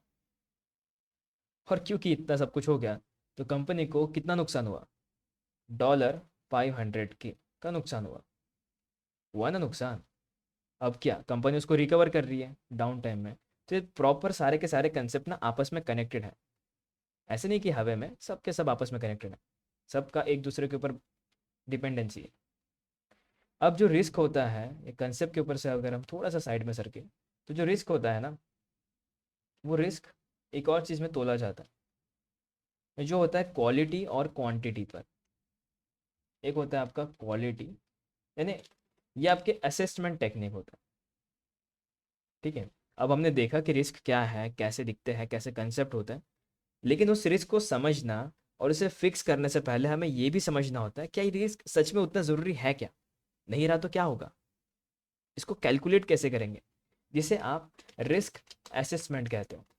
असेसमेंट कहते हो, स्पेलिंग चेक कर लेना, असेसमेंट, आप सही स्पेलिंग है। सबसे पहला जो अप्रोच आता है वो होता है आपका क्वालिटी। क्वालिटी, हाँ, क्वालिटेटिव कहा जाता है उसे, असेसमेंट। अब इसके अंदर क्या होता है, तो सिंपल है, इसके अंदर आप रिस्क को नाम देते हो। कौन सा नाम, हाई, मीडियम या लो, प्लस इम्पैक्ट, फॉर्मूले की तरह। हाँ, मैं यहाँ पर दिखाता हूँ आपको, यहाँ पर दिया है हमें अच्छे से, ये देखो, अरे अरे अरे, हाँ, uses descriptive approaches, in short कि आपको लाइकलीहुड यानी चांस के हिसाब से इसे गैस करना होता है। गैस कैसे करोगे यार, गैस तो नहीं कर पाओगे ऑब्वियसली। तो मैं बता दूं कि मान लीजिए आपको एक ऐसा रिस्क आता है, और आजकल तो एआई है ना सभी के पास में, राइट। तो मैं क्या कहता हूँ, इन दो शब्दों को पकड़ लेता हूँ। ठीक है, इन दो शब्दों को पकड़ लेता हूँ, कॉपी करा, एआई के पास चला गया, क्योंकि एआई तो एडवांस ही है ना पहले से ही, अभी भी एडवांस ही है। एआई के पास जाने के बाद आप उसे कहते हो कि ये है कुछ methods, right. Tell me, I got SQL injection in my database in assets folder. Tell me qualitative and quantitative approaches. हाँ स्पेलिंग ठीक है, स्पेलिंग उतना कौन देखता है, ठीक है। मतलब जो लोग रिसर्च नहीं करते वो इसका एआई का यूज़ कर सकते हैं, सिंपली आपका काम हो जाएगा, ठीक है। अब वो आपको समझाएगा कि एसक्यूएल इंजेक्शन का नुकसान क्या है। अगर आप चाहते हो इसे शॉर्टकट में करना, इसे बोल दो कि टेबल में कन्वर्ट करे करके इसे, table in short for quick standing mention कर दो, तो वो आपको टेबल बना कर देगा इस चीज़ का, छोटा सा टेबल, कि क्या नुकसान आपको हो सकता है, क्या चीज़ें हो सकती है वगैरह वगैरह करके। तो इन शॉर्ट इसने अप्रोचेस बताए, फॉर्मूलेज लगाए। वैसे क्वांटिटेटिव में हम वैसे भी डिस्क्रिप्टिव यूज़ करते हैं, इन शॉर्ट हम यहाँ पर लाइकलीहुड के हिसाब से मेंशन करते हैं कि क्या होगा वगैरह वगैरह, ठीक है। क्वालिटेटिव क्वांटिटेटिव में हम पैसों से यानी नंबर से हिसाब करते हैं कि मान लो एसक्यूएल इंजेक्शन है, यानी डेटाबेस के ऊपर होगा। डेटाबेस की जब बात आती है तो बहुत पैसा लगता है, यानी नंबर्स आपके लाखों में हो सकते हैं, 1 लाख 2 लाख ऐसे, ज़्यादा 10 लाख 15 लाख, डिपेंड्स ऑन कितना बड़ा डेटाबेस है। 1,000 2,000 5,000 में काम नहीं होगा, 10 15 हज़ार 20 हज़ार तो लगते ही लगता है डेटाबेस की जब बात आती है। तो मिनिमम मिनिमम 50,000 से कम लेगा ही नहीं कोई, अगर डेटाबेस मिल जाता है तो। वो डिपेंड करता है कंपनी के ऊपर भी। स्टार्टअप कंपनी है तो क्या ही डेटा होगा आपके पास, स्टिल होता है बहुत सारा डेटा क्लाइंट्स का। तो क्वालिटेटिव में हम सिर्फ और सिर्फ अप्रोच फॉलो करते हैं हाई मीडियम और लोज का, डिपेंड्स ऑन ये आपका रिस्क कितना है, रिस्क कौन सा है और किस पर है, उसके हिसाब से। क्वालिटेटिव के बाद में क्वांटिटेटिव में हम एक्चुअल में न्यूमेरिक कैलकुलेशंस करते हैं, पैसों को कैलकुलेट करते हैं कि अगर ये है तो कितना पैसा जा सकता है, अगर मैंने इसको इग्नोर करा तो कितना पैसा फंस सकता है, और क्या अगर मैं इसे फिक्स करता हूँ तो कितना पैसा लग सकता है। सब कुछ कैलकुलेशन, कितना नुकसान अभी पहुंचाएगा, बाद में पहुंचाएगा या फ्यूचर में पहुंचाएगा, सब कुछ कैलकुलेट किया जाता है, ठीक है।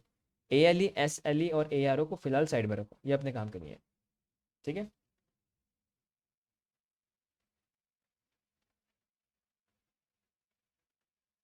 इस केस में इसने कहा है काश ये नॉर्मल डेटा दे पाते, इसने फालतू का डेटा डाल दिया है। खैर समझते फिर भी इसे। अप्रोच में रेट लाइकलीहुड में दिया है, ठीक है, सेम सेम सेम। इसने बताया नहीं है लेकिन, अच्छा सॉरी यहाँ पर दिया इसने, सॉरी इसने अप्रोच बताया पहले कि हम कौन से अप्रोचेस फॉलो करते हैं, यानी हम लाइकलीहुड को मेंशन करते हैं, ठीक है। तो हमने लाइकलीहुड को मेंशन करा भी, जो हाई पे सेट है। क्यों? क्योंकि ये कॉमन अटैक है, ऑटोमेटेड एक्सप्लॉइट हो जाता है। एसक्यूएल मैप जैसे टूल्स आते हैं जो इस अटैक को ऑटोमेट कर देते हैं, एसक्यूएल इंजेक्शन जैसे अटैक्स को। इसका इम्पैक्ट क्या होगा? डेटा चोरी हो सकता है या डेटा पूरा कॉम्प्रोमाइज़ हो सकता है आपके सिस्टम का, जो कि बात सही है, हम यही चीज़ की तलाश में थे। रिस्क कितना है? रिस्क सब कुछ है, क्योंकि डेटा की बात आती है तो सब कुछ रिस्क में होता है। क्या इसे मैं अभी देखूँ बाद में देखूँ? मुझे इसको अभी प्रायोरिटाइज के हिसाब से अभी फिक्स करना चाहिए, क्विक करना चाहिए। अब इसको ही पैसों से तलाशते, थोड़ा पैसों से नापते हैं, जिसमें हम कुछ ऐसा अल्गोरिदम यूज़ करते हैं, अल्गोरिदम नहीं फॉर्मूलाज यूज़ करते हैं, ठीक है। एवरेज रिटर्न ऑन जो भी ये चीज़ें फालतू की। तो 0.5 पर ईयर के हिसाब से एक इंसिडेंट मान के चलते कि 1 साल में एक इंसिडेंट होगा, नहीं 2 साल में एक इंसिडेंट होगा, कि 2 साल में बस एक बार चांसेस है कि ऐसे अटैक हो जाए, तो कितना नुकसान होगा? नॉर्मली 80,000 का, ठीक है, ठीक है नॉर्मली। लेकिन अगर हम कैलकुलेट करें 2,000 के हिसाब जो भी ये कैलकुलेशन करते हैं, तो प्रोबेबली अगर कोई ऐसा अटैक हो जाता है 2 साल में एक बार, तो चांसेस है कि 40,000 तक के मेरा नुकसान हो जाए। लेकिन डिपेंड्स ऑन डेटा, क्योंकि अगर आपका डेटा बहुत बड़ा है तो ये पैसा बहुत भी बढ़ सकता है, ठीक है। तो ये ऐसे कैलकुलेट किया जाता है, 2 साल में एक बार अगर अटैक होगा तो 40,000 या 80,000, या पकड़ के चलते कि 80 40,000 दर हर साल लगने वाले। तो ये नंबर में कैलकुलेट किया जाता है। ऐसा कंपनी डेटा फीड करती है एआई को, और एआई उसे समराइज करके देता है, ठीक है। कोई एनालाइज भी करता है और कोई समराइज भी करता है। एआई वाले समराइज करना इजी होता है। क्या करना है आपको? डिक्रिप्ट हो जाएगा, इनक्रिप्ट डेटा हम लोग कर बिल्कुल डिक्रिप्ट कर सकते हैं। विंडोज़ में एमएस ऑफिस की प्रोडक्ट की होती है, बिल्कुल होती है। आपको फ्री मिल जाएगी वैसे गिटहब पे, उसकी चिंता मत करो, वो तो नॉर्मल ही है। We are hackers, we don't need money, we have a trick to fix the issue. हाँ होता है, वी डोंट नीड मनी। अरे लाखों में पैसा आता है। एक बार आने दो फिर पता चलेगा, अरे हम तो हैकर है सर, हम क्या करें सर, अरे बहुत पैसा आता है लेकिन वो इलीगल होता है, ठीक है। दैट्स वाई वो चीज़ें इथिकल में कंसिडर नहीं की जाती। पैसा बहुत है लेकिन बहुत बहुत ज़्यादा पैसा, अगर आप इलीगल काम कर दो तो। लेकिन करना नहीं है, क्यों? क्योंकि पकड़े गए तो वही नुकसान में चले जाओगे, ठीक है। लेकिन हमारा एज ए इथिकल हैकर काम है सिस्टम को सिक्योर करना, उसकी वल्नरेबिलिटी को समझ के। हम चोर की तरह बन के चोरों की हरकतों को समझते हैं कि चोर को पकड़ा जाए। बिल्कुल पुलिस लोग सिविल ड्रेस में जाकर चोरों को पकड़ते हैं, वैसे ही। खैर, अब असेसमेंट प्रोसेस के बाद में हम आगे बढ़ते हैं और जानते हैं कि इसकी प्रोसेस होती क्या है। बेसिकली प्रोसेस सिंपल है जो आप देख पा रहे हो। पहले तो अपने डेटा को देखो, क्या वो इतना प्रीशियस है क्या आपके लिए? हाँ यार, बहुत प्रीशियस है, बढ़िया। अब आइडेंटिफाई कर लिया, बढ़िया। अब जो डेटा है आपका, अब ये देखो कि क्या उसके ऊपर कोई अटैक हो सकता है क्या, और वो कौन सा अटैक होगा। अगर अटैक होगा तो कौन सा अटैक होगा वो आप चेक करते हो। ये क्या हो गया? अच्छा, हाँ, अब ये चेक करते हो। इन शॉर्ट, फर्स्ट स्टेप होगी आपकी आइडेंटिफाई डेटा एसेट्स,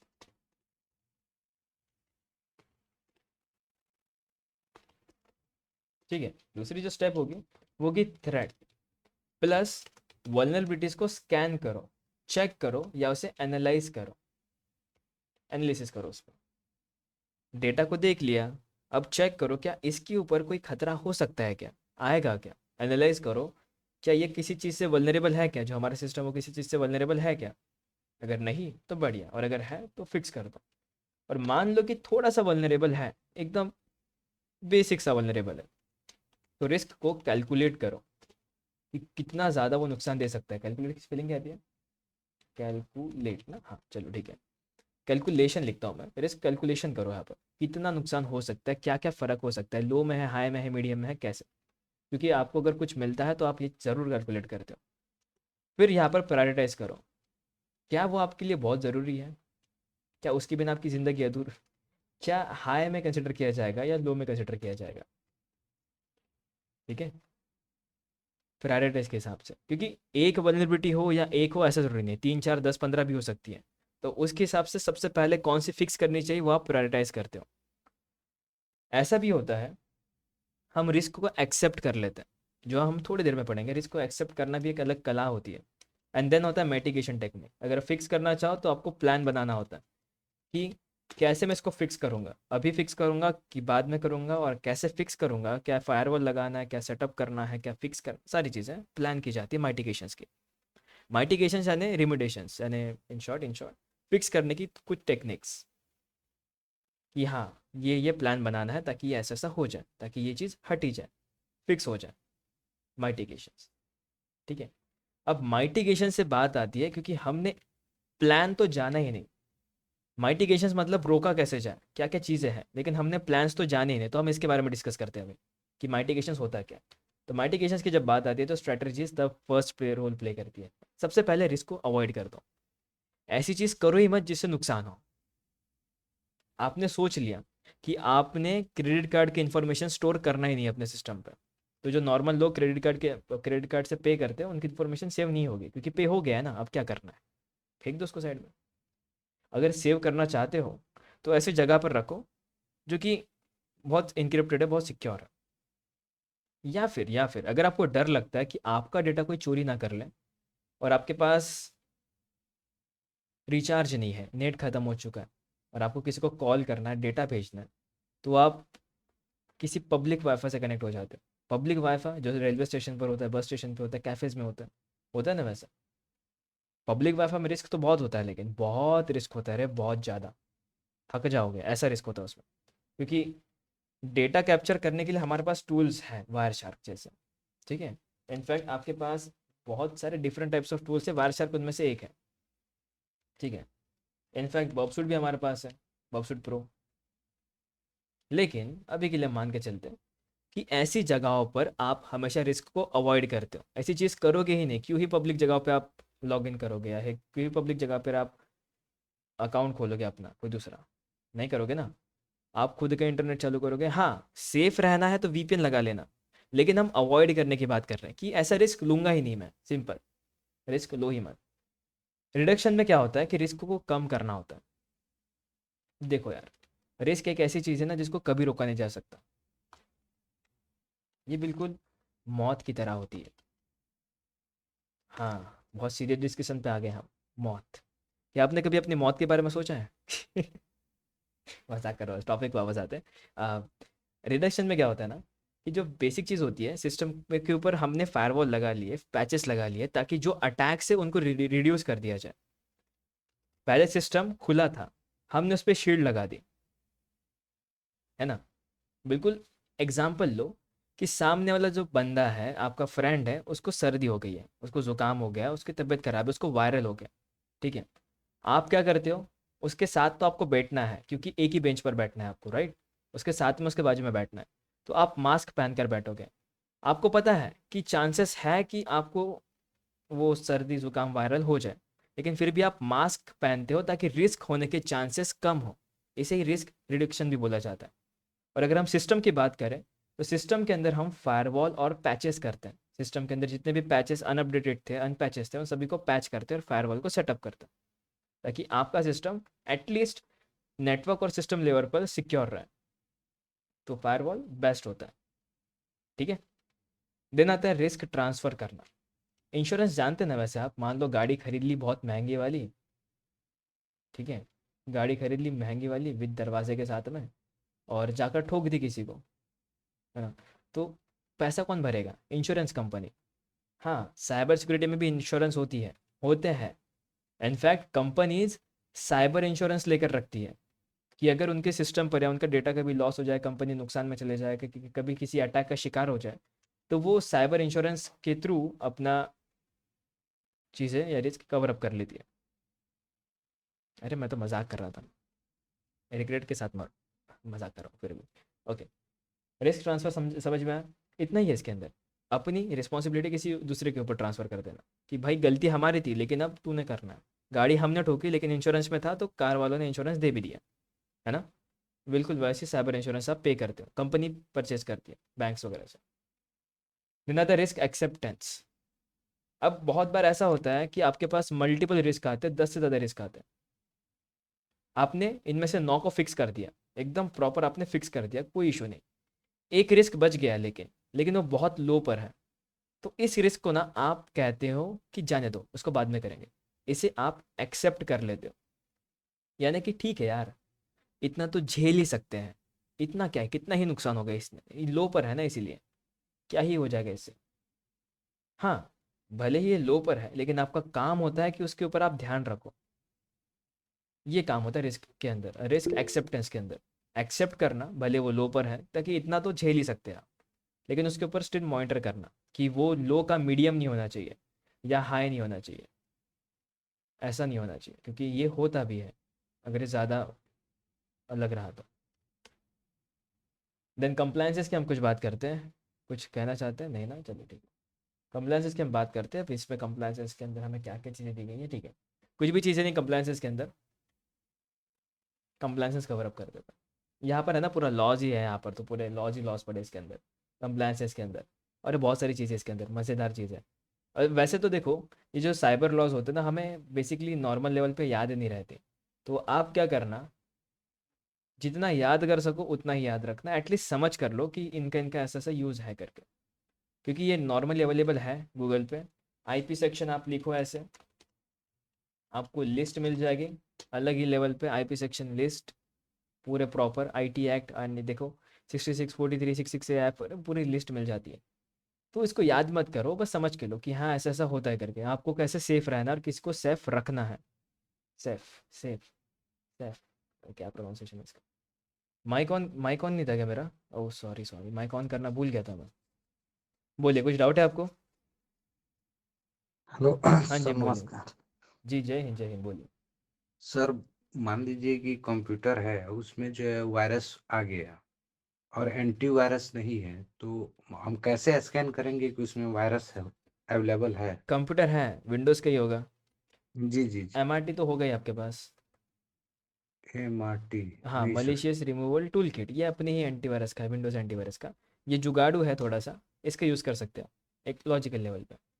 और जो साइबर वाले जो हैं वो, मान लीजिए कुछ एडवांस लेवल पर जो आ गया मालवेयर चाहे।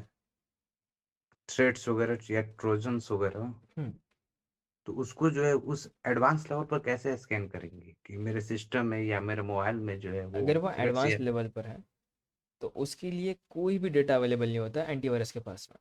एडवांस क्यों? क्योंकि वो अभी अभी बनाया हुआ है, ना उसका किसी के पास डेटा है, ना उसका बिहेवियर पता है, ना उसके सिग्नेचर्स है, इशू कुछ भी नहीं पता। एक बार वो सबमिट हो जाए एंटीवायरस के पास में और एंटीवायरस फिर उसको अपने डेटाबेस के अंदर अपलोड कर दे, देन आपके पास जितने एंटीवायरस हैं सबके पास में अपलोड हो जाएगा। तब वो पता कर पाएंगे कि हाँ, ऐसा भी एक वायरस एग्जिस्ट करता है करके। लेकिन अगर उसके पास पहुंचता ही नहीं है तो वो कोई भी एंटीवायरस उसको पकड़ नहीं सकता। ऐसा वो स्क्रिप्ट इसलिए हिडन रखी जाती है। जैसे मेरे पास भी कुछ स्क्रिप्ट है, ये देखो स्क्रिप्ट, ये पिज़्ज़ा केचप वगैरह स्क्रिप्ट है। अजीब सा नाम है क्योंकि ऐसी स्क्रिप्ट का नाम रखा जाता है बहुत बार। इसको अगर मैं ओपन करूँ तो बहुत बेसिक सी पावरशेल स्क्रिप्ट है, ठीक है। स्टिल इसकी मदद, इसका यूज़ करके मैं आराम से कनेक्शन ले सकता हूँ अपने सिस्टम पर, और एंटीवायरस चालू होने के बाद भी पकड़ नहीं पाएगा। ऐसा क्यों? क्योंकि ये स्क्रिप्ट मैंने रिवील ही नहीं करा है, सबमिट नहीं करा है। और ये स्क्रिप्ट मैंने आपको बनाना सिखाया भी है, जहाँ तक मुझे याद है। आपके बैच में सिखा दूंगा अगर नहीं सिखाया तो। अभी अभी तो आया है ना, सिखा दूंगा मैं, चिंता ना करो। बहुत जी जी। बेसिक लेवल की स्क्रिप्ट है वैसे भी। लेकिन ये बस एग्जाम्पल है, ये ऐसा नहीं कि बहुत बड़ी नहीं, ये बस एक एग्जाम्पल है। 24 दिसंबर को बनाई थी, अपने दिसंबर के एक दिन पहले, क्रिसमस के एक दिन पहले। मान लीजिए कि अगर स्कैन करना है तो कोई और कुछ नहीं करना साइबर होगा। टूल नहीं आता है कि कैसे पता किया जाए? आते हैं ना, बहुत सारे टूल्स आते हैं एंटीवायरस के। आप मैक फ्री का यूज़ कर सकते हैं, आप आवाज का यूज़ कर सकते हैं। फ्री सॉफ्टवेयर होते हैं एंटीवायरस के। मालवेयर बाइट्स का यूज़ कर सकते हैं। अगर आप चाहो तो पेड हम्म, वर्जन के ऊपर भी जा सकते हैं, डिपेंड्स करता है। सारे टूल्स तो अवेलेबल है ऑलरेडी इनके। ठीक। Thank you. जी। सर इसमें विंडोज में तो अपना एक डिफेंडर भी तो रहता है ना, हाँ हाँ। तो हम रहता है। लोग उसको भी तो यूज करके वायरस को रिमूव कर ही सकते हैं। आप उसका यूज़ करके, वायरस को तो रिमूव कर सकते हैं ना अपने पीसी से। हाँ हाँ बिल्कुल कर सकते हैं ना। कर सकते हैं ना। प्रॉब्लम ऐसा है कि क्या आप उस पर बहुत भरोसा करोगे क्या? सर भरोसा तो हम कोई खेल पे भी नहीं करेंगे। भरोसा तो हम क्विक छोड़ो, मालवेयर बाइट्स पे भी नहीं करते। लेकिन प्रॉब्लम ऐसा है कि अगर आपके पास टू स्टेप वेरिफिकेशन है, क्विक भी है, डिफेंडर भी है, तो आप ज़्यादा सिक्योर हो, राइट? राइट। हाँ। डिफेंडर बहुत बढ़िया है अगर आपका सिस्टम रेगुलर अपडेट होता है तो। अपडेट जा चुका है, देन डिफेंडर यूजलेस हो जाएगा। तो अब आप बताइए कि आपके पास सिस्टम अपडेटेड है, प्रॉपर रेगुलर डेट के साथ में, अप टू डेट, आज की डेट पे भी अपडेट है, जी सर। बस फिर सिक्योर, फिर तो आप सिक्योर ही है, ठीक है। लेकिन अगर आप किसी थर्ड पार्टी एंटीवायरस का यूज़ करते हैं वो तो बढ़िया ही हो फिर उस केस में। क्योंकि एट दी एंड आप मानो ना मानो, क्विक हो या कोई भी पेड सॉफ्टवेयर हो, जो भी पेड सॉफ्टवेयर होते हैं जो पे करते हैं एक्चुअली, वो यूज़फुल होते हैं बिकॉज वो कॉन्स्टेंटली डेटा को अपडेट करते रहते हैं और अपने पैसे उस चीज़ के दिए होते हैं। इनफैक्ट उनके पास अलग अलग चीज़ें भी आती है, ब्राउज़र प्रोटेक्शन भी आता है, और ब्राउज़र में भी बहुत सारी चीज़ें होती है, फिशिंग की भी चीज़ें होती है, जो अपने नॉर्मल डिफेंडर में चीज़ें अपलोड नहीं की जाती। डिफेंडर में सिर्फ सिस्टम लेवल चीज़ें करी जाती है जो हम सर्विसेज के अंदर देख सकते हैं। वाह, मैं दिखाता हूँ आपको सर्विसेज के अंदर क्या स्पेलिंग आती है। Hello sir. हाँ हाँ। जय हिंद सर। जय हिंद जय हिंद, एक मिनट दीजिए, मैं बता दूँ आपको थोड़ा सा चीज़ें। Okay sir. जी, ये देखो माइक्रोसॉफ्ट डिफेंडर सर्विसेज, ठीक है। जितनी भी चीज़ें बिहेवियर के ऊपर होती है, बिहेवियर एनालिसिस होती है, आपके बैकग्राउंड में हमेशा एक सिस्टम चल रहा होता है जो बिहेवियर को मैनेज या बिहेवियर डिटेक्ट करता रहता है, ठीक है। मान लीजिए कि आपके ब्राउज़र के थ्रू कोई अटैक होता है, यूएसबी के थ्रू कोई अटैक होता है, या कोई ऐसा न्यू अपडेटेड सॉफ्टवेयर है जो ऑटो रन पे बनाया गया है, तो आप उसे कैसे फाइंड आउट करोगे? तो डिपेंड करते हैं, चीज़ें चीज़ें डिपेंड करती है, सारी चीज़ों का कुछ ना कुछ यूज़ होगा। मैं तो विंडोज़ का यूज़ करता हूँ वैसे। मैं, मेरा ये ख़त्म हो जाने दो, ये जो भी है क्या कहते हैं इसे, वैलिडिटी ख़त्म हो जाए तो मैं विंडोज़ पे वापस हो जाऊँगा शिफ्ट, ठीक है, क्योंकि मैं भी भरोसा करता हूँ विंडोज़ डिफेंडर पे। सिस्टम अपडेट होता है इसलिए। स्टिल अगर एक्स्ट्रा रहता तो बढ़िया होता है टू स्टेप वेरिफिकेशन के लिए। सर इसमें मेरा एक क्वेश्चन था। हम्म, रिसेंटली 2 दिन पहले मैंने कोई डाटा को अपना पेन ड्राइव से पीसी मतलब पीसी से पेन ड्राइव में डाला था। हम्म। ठीक है। और उस पेन ड्राइव को मैंने दूसरे पीसी में मतलब इनपुट किया था। और फिर से जब मैं अपने पुराने वाले लैपटॉप में जिससे मैंने डाटा को कॉपी किया था और उसमें लगाने के बाद वो डाटा मेरा ना करप्ट कर गया। तो वो दूसरे पीसी का प्रॉब्लम होगा फिर। बहुत बार हाँ क्या होता है ना, ऐसा आपके साथ नहीं मेरे साथ भी हुआ था कि जब मैं कोई तो मलेशियस सॉफ्टवेयर, मतलब मलेशियस कह लो, मैं गेम्स डाउनलोड कर रहा था आई गेस, पता नहीं मैं किसी के लिए गेम डाउनलोड कर रहा था एक तो रैंडम से वेबसाइट से। उसको मैंने अपने पेन ड्राइव के अंदर सेव करा, पेन ड्राइव करप्ट हो गई प्रॉपर, ना उसके अंदर कोई फाइल जा रही थी ना कुछ जा रहा था, और इनफैक्ट वो किसी दूसरे सिस्टम पर ओपन भी नहीं हो रहा था, ना ही मेरे खुद के सिस्टम पर ओपन हो रहा था, और ना फॉर्मेट हो रहा था। ना वो फॉर्मेट हो रहा था, राइट। तो उसको फिक्स करने के लिए मुझे चाहिए था एक एंटीवायरस, तो मैंने एंटीवायरस वाले के पास गया, मतलब दूसरे के पास जिसके पास है एंटीवायरस, और उससे फिक्स करा था ये चीज़ को। और लिनक्स से भी ट्राई करा था, लिनक्स से हो गया था, फिर बाद में एंटीवायरस से भी होता है, लिनक्स से भी हो गया था। सर मैंने सीएमडी से भी ट्राई किया था बट उससे भी नहीं हाँ, हुआ था। सीएमडी से नहीं होता, क्योंकि वो प्रॉब्लम होता है ना, वो क्या होता है, हिडन हो जाता है सॉफ्टवेयर के अंदर। और अब मैं आपको एक चीज़ दिखाता हूँ। Thank you very much Assam, अच्छा कॉम्प्लीमेंट है, अच्छा लगा। Sir hello. हाँ, ये देखो देखो, ये फाइल खाली है ना प्रॉपर, पूरी की पूरी 58 GB खाली है, राइट। राइट। इसके अंदर डेटा है अभी भी, हिडन भी नहीं है, लेकिन जैसे मैं इसे ओपन करूँगा तो इसकी एक आईएसओ फाइल है, बूट आईएसओ फाइल जो ओपन होगी। ओके। हाँ, अब ये हिडन है ऑब्वियसली, क्योंकि बहुत केबीज में सेव होती है, तो यहाँ पर दिखती भी नहीं है।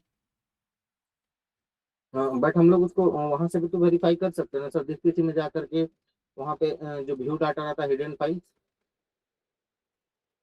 मैनेज में जाएंगे, ये रहा आपका व्यू डेटा, कहाँ गया व्यू डेटा, इसका उनसे पूछ के करो। हाँ, ये देखो, वेंट्री।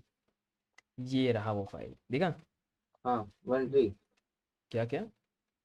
वेंट्री से ही ना बनता है सर ये जो 32 MB का जो फाइल बना हुआ है जिससे आप फॉर्मेट वगैरह करने के लिए आप बनाए हो। अरे नहीं नहीं नहीं, ये बूटेबिलिटी के लिए है, मैं हाँ लिनक्स बूट करना चाहता था, उसके लिए मैंने इसको बना कर रखा है, और मैं भूल गया कि मुझे सेटअप मैं भी करना था करता हूँ करके। सर इससे ही। है ना, अच्छा है ना। हाँ अच्छा है सर, गुड। इसमें आप मल्टीपल विंडोज को हाँ हाँ रख हाँ सकते हाँ, हैं और बिल्कुल इसको बिल्कुल भी आप बिल्कुल चाहे बिल्कुल फॉर्मेट कर सकते हैं। बिल्कुल बिल्कुल, वैसे ही सोच कर मैंने डाला है इसमें, क्योंकि मेरे पास बहुत सारे आईएसओ फाइल ये पड़े होता हैं। है डिलीट होता है, हाँ हाँ इसको तो मैं इजी वे में कर लेता हूँ। हाँ, मुझे प्रॉब्लम हो रहा था, मुझे इशू दिखा रहा था कि आई गेस नहीं एक बैच। कर्नल पैनिक इशू दिखा रहा था, जो कि मेरा सीएमएस और यूईएफए मोड होने के कारण था, तो अब मैंने उसको शिफ्ट कर दिया, लेट्स सी अब होता है कि नहीं होता है, वर्क करता है नहीं करता।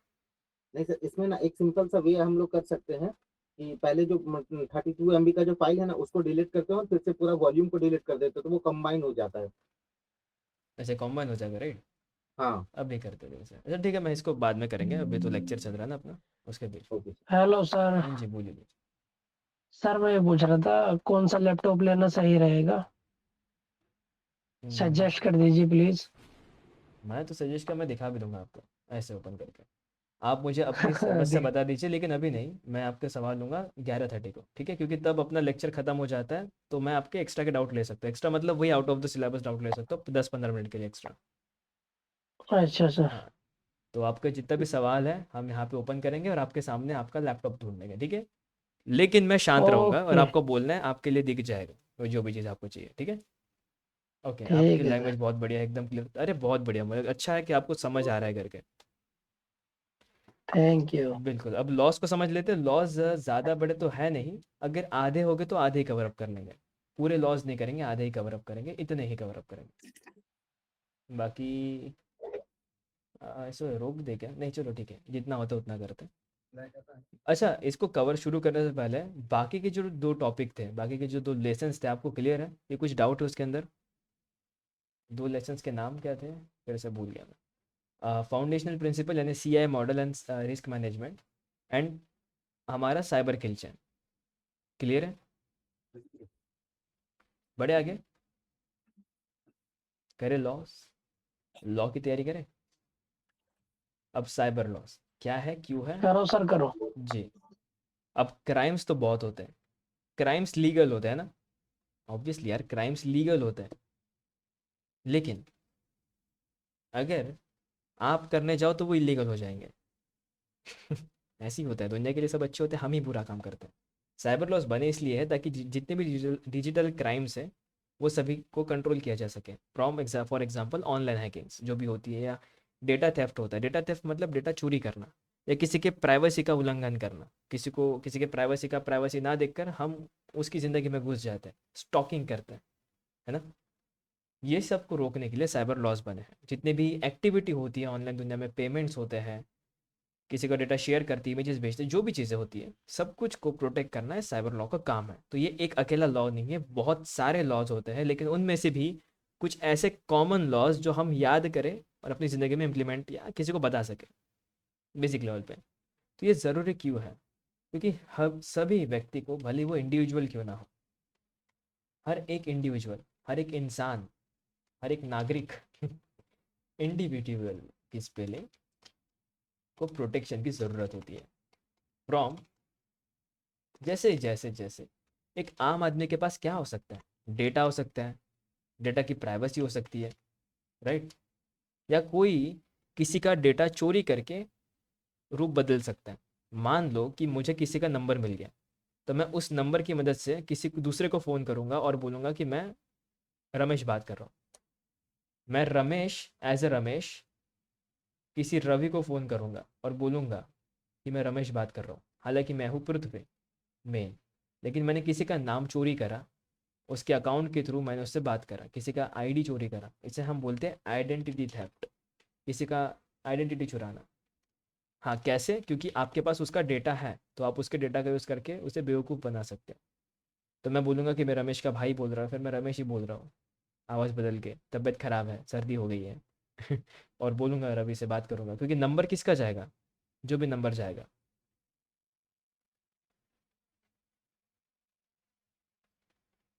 ठीक है, जो भी नंबर जाएगा वो नंबर जाएगा रमेश का। कैसे? क्योंकि मैंने स्पूफिंग करा था। स्पूफिंग आपके सिलेबस में नहीं है, बिकॉज ये एडवांस और इथिकल अनइथिकल में आता है, ठीक है? स्पूफिंग आपके सिलेबस में नहीं, स्नीफिंग है, स्पूफिंग नहीं है, अनइथिकल का पार्ट है। स्पूफिंग करना पॉसिबल है क्योंकि आपके पास सारी चीज़ों की अवेलेबिलिटी होती है, और आजकल तो फेक नंबर्स भी बन जाते हैं, तो ईजी होता है स्पूफिंग करना। स्टिल मैं नहीं बता पाऊंगा बिकॉज रूल्स के खिलाफ है, आपके DCSE के रूल्स के खिलाफ है, ठीक है? मुझे अनइथिकल एक्टिविटीज़ परफॉर्म नहीं करनी है, ऐसा टीम ने बोला, ठीक है? कौन मानेगा? मानना पड़ेगा मतलब, ठीक है? अच्छा, देन अदर इंटरनेशनल लॉ। सबसे पहला चीज़ हमने जाना इम्पोर्टेंट क्यों है। इम्पोर्टेंट इसलिए है क्योंकि हर एक इंडिविजुअल को सिक्योरिटी की ज़रूरत होती है, बिजनेसेस को कंप्लायंसेस की ज़रूरत होती है ताकि वो फाइन्स को अवॉइड कर सके, ठीक है? हम चाहते हैं कि कोई कंपनी या कोई बिजनेस हमारा डेटा सेव करती है तो बहुत ध्यानपूर्वक सेव करे, क्योंकि हमारा कॉन्फिडेंशियल डेटा होता है, जैसे हमारे ChatGPT के चैट्स या फिर किसी व्हाट्सएप के मैसेजेस, ठीक है? अगर कंपनी इसका ध्यान नहीं रखती तो लॉज क्या करता है, उनके ऊपर फाइन्स लगाता है। फाइन्स लगाता है 1-2 हज़ार रुपए के नहीं, 2-3 लाख रुपए के या करोड़ों तक के भी जा सकते हैं, डिपेंड्स ऑन कितना ज़्यादा वो आ, उल्लंघन करे चीज़ों का, ठीक है? तो बिजनेसेस के ऊपर कंप्लायंसेस लगे ताकि वो चीज़ों को फॉलो करे, और अगर नहीं करे तो फाइन्स लगेंगे। इथिकल हैकर्स के लिए क्या है? इथिकल हैकर्स के लिए हमारे पास सिस्टम दिया जाता है, और हमारे लिए लॉज तो बहुत इंपॉर्टेंट है। क्यों? क्योंकि ये लॉज हमें बताते हैं कि जो अटैक है वो लीगली करना कैसे है, और लीगल और इलीगल के बीच में कितना डिफरेंस है वो हमें लॉज ही समझाते हैं, ठीक है? लीगल का मतलब होता है परमिशन के साथ टेस्ट करना, इलीगल का मतलब होता है बिना परमिशन के साथ टेस्ट करना। और अगर आप परमिशन के साथ टेस्ट करते भी हो और उसका डेटा आप चुराते हो तो वो भी इलीगली कंसिडर किया जाएगा, कि हाँ मैंने परमिशन तो ले ली घर के अंदर घुसने की उसी से, लेकिन घर के अंदर घुसने के बाद चोरी भी मैं ही कर रहा हूँ, तो वो इलीगल हो जाएगा, ऐसा। फिर आता है ग्लोबल कॉरपोरेशन। दिया है? नहीं, ग्लोबल कॉरपोरेशन शब्द है से। क्यों? क्योंकि आपने देखा होगा कि एक देश के अंदर के लॉज होते हैं वो दूसरे देश के लॉज को भी मानना पड़ता है, जो दूसरा देश होता है उसे भी मानना पड़ता है, राइट? ये जो लॉज होते हैं मान के चलते हैं, तो जो बाजू का देश है उसे भी लॉज मानने पड़ेंगे। अगर वो लॉज नहीं मानता, बॉर्डर क्रॉस करता है या फिर कोई भी चीज़ें क्राइम्स करता है यहाँ के वहाँ पे, तो वो प्रॉब्लम देगा। तो वो साइबर लॉज वहाँ पर उनके ऊपर हम हमारे पास एक्शंस होते हैं कि हम उन पे कंप्लेंट्स कर दें या फिर उनके ऊपर उन्हें जेल में डालें, बड़े बड़े फाइन्स लगा दें, वो हमारे ऊपर होता है अगर कुछ ऐसा होता है चीज़ तो ग्लोबल लेवल पे, ताकि आपस में जो हम ट्रेड करते हैं बड़े लेवल पे ऑनलाइन ट्रेड करते हैं तो वो बराबर ट्रेड हो पाए, ठीक है? एंड एक शब्द है जो मैं आपको बताना चाहता हूँ, शायद आपको याद नहीं रहेगा, डेटरेंस। डेटेरेंस, इसका मतलब होता है आपको जेल प्लस फाइन्स देना पड़ सकता है। ये हैकर्स को होता है, ये उन हैकर्स को होता है जो मलेशियस एक्टिविटी परफॉर्म करते हैं। डिटेरेंस उसे बोला जाता है, जेल प्लस फाइन। और हम इसी के बारे में पढ़ने वाले जेल प्लस क्राइम्स को लेकर, जेल प्लस फाइन्स को लेकर, यहीं पर हम पढ़ने वाले हैं। ये सारे के सारे पेनल्टीज शब्द हैं और इसे ही डिटरेंस भी बोला जाता है, लेकिन ये प्रॉपर हैकर्स के लिए डिटरेंस। पेनल्टी हर जगह पर यूज़ किया जाता है, डिटरेंस सिर्फ हैकर्स के लिए यूज़ किया जाता है। ठीक है, शब्द शायद आपको याद ना रहे क्योंकि मुझे भी बहुत मुश्किल हुई थी इसको याद रखने में। मैं डिटर्मिनेशन करता था इसका, लेकिन ये डिटरेंस होता है। ठीक है, अब एक इथिकल हैकर का बेनिफिट ये है कि परमिशंस लो, इथिकल हैकिंग करो और अपना करियर बनाओ। नहीं, डेटा चोरी करोगे तो वो अनइथिकल में कंसिडर किया जाएगा। जान लिया क्यों काम का है। अब जान लो कि कौन कौन से अच्छा ये है लगता है, जान लो कि कौन कौन से बेसिक लॉज होते हैं। सबसे पहला GDPR, general data protection regulation. जितने भी आम लोग होते हैं उन सभी का डेटा प्रोटेक्ट करना हर एक कंपनी और हर एक बिजनेस की जिम्मेदारी होती है, भले ही वो जियो वाले हो या फिर वो अमेजोन वाले हो। इंसान कैसा भी हो, अमीर गरीब, वो चेक नहीं किया जाएगा। वो नॉर्मल डेटा है, जनरल लोगों का है, वो डेटा सिक्योर होना चाहिए, नहीं तो फाइन्स लग जाएंगे। और ये सबसे पहले यूरोपियन यूनियन ने बनाया था, यूरोपियन यूनियन का है, इसलिए आप देखो कि एंडिंग में EU लिखा है। यूरोपियन यूनियन ने ये लॉ बनाया था, उनके यहाँ पर ये लॉ है। फिर आता है एक ऐसा कन्वेंशन लॉ जिसमें बहुत सारी कंपनीज ने मिलकर एक बार साइबर क्राइम को लेकर लॉ बनाया था। पहला लॉ जो साइबर क्राइम के ऊपर हुआ था, अटैक नहीं, साइबर क्राइम के ऊपर, वो था आपका बुदापेस्ट कन्वेंशन लॉ। तो कितनी कंपनीज आई थी?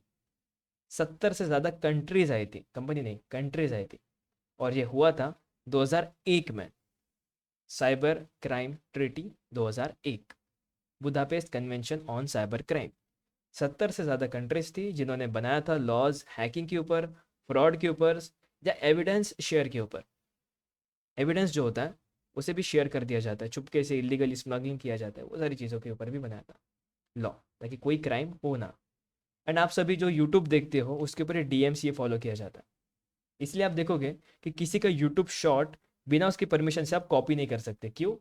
क्योंकि कॉपीराइट आ जाता है। और ये कॉपीराइट कौन देता है? वो देता है आपका DMCA। आपको इसका एग्जांपल देता हूँ मैं, आप इसे ट्राई करना, आज ट्राई करना। आपका यूट्यूब हो गई, कोई ना कोई यूट्यूब चैनल हो, यूट्यूब चैनल नहीं होगा तो यूट्यूब अकाउंट हो गई। तो आप क्या करो ना, किसी की वीडियो डाउनलोड कर लो और डाउनलोड करके अपने खुद के चैनल पर उसे अपलोड कर दो। देखना सुबह तक के आपको या थोड़ी देर बाद आपको एक कॉपीराइट आ जाएगा उसका। ये आपके अकाउंट पर आपने चीज़ें सस्पिशियस कर दी है और आपकी वो वीडियो उड़ा दी गई है क्योंकि उसके पास स्ट्राइक आ गई है या कॉपीराइट आ चुका है। बस उड़ जाएगी। क्यों? क्योंकि DMCA लॉ लगा है, digital millennium copyright act. Act शब्द है, कॉपीराइट शब्द है, ये थोड़ा भारी है। डिजिटल मिलेनियम, हाँ बस ये उसका फुल फॉर्म है, मिलेनियम, मिलेनियम। ठीक है, और सिर्फ कॉपीराइट नहीं, तो मान लो आप कोई बुक लिखते हो या आप कोई PDF लिखते हो या आप कोई PPT लिखते हो, कोई भी चीज़ जो आपकी है, आपका उस पर राइट है, और अगर कोई उसे कॉपी करता है तो DMCA ही आपको हक दिलाता है कि हाँ भाई ये आपका है ना, तो आपको कॉपीराइट मिलेगा। आप चाहो तो उससे वो चीज़ें हटवा सकते हो। आप नहीं चाहोगे कि आपका डेटा कोई कॉपी करके कहीं बेचे। इन शॉर्ट, DCSC के कोर्स की जितनी भी वीडियोस हैं वो DMC के द्वारा या कोई भी सिक्योर है। क्यों? अगर कोई भी यूज़र इसे बेचने की कोशिश करता है तो उसे ड्रॉप आराम से पकड़ सकती है और पकड़ के उसे सीधा फाइन लगा सकती है, क्योंकि इसमें आप किसी का डेटा चोरी करके किसी को बेच रहे हो, कॉपी करके बेच रहे हो। तो जो टेलीग्राम या टेरा बॉक्स पे वीडियोस आते हैं ना फालतू के, हाँ वो DMCA वाले से प्रोटेक्टेड होते हैं, लेकिन स्टिल उसे पकड़ा नहीं जाता क्योंकि लोग रिपोर्ट नहीं करते जल्दी। जो रिपोर्ट करते पकड़े जाते, इसलिए रिपोर्ट करना चाहिए ऐसी चीज़ें। हाँ अब ओके, इसके आगे क्या था, ये क्या आ गया?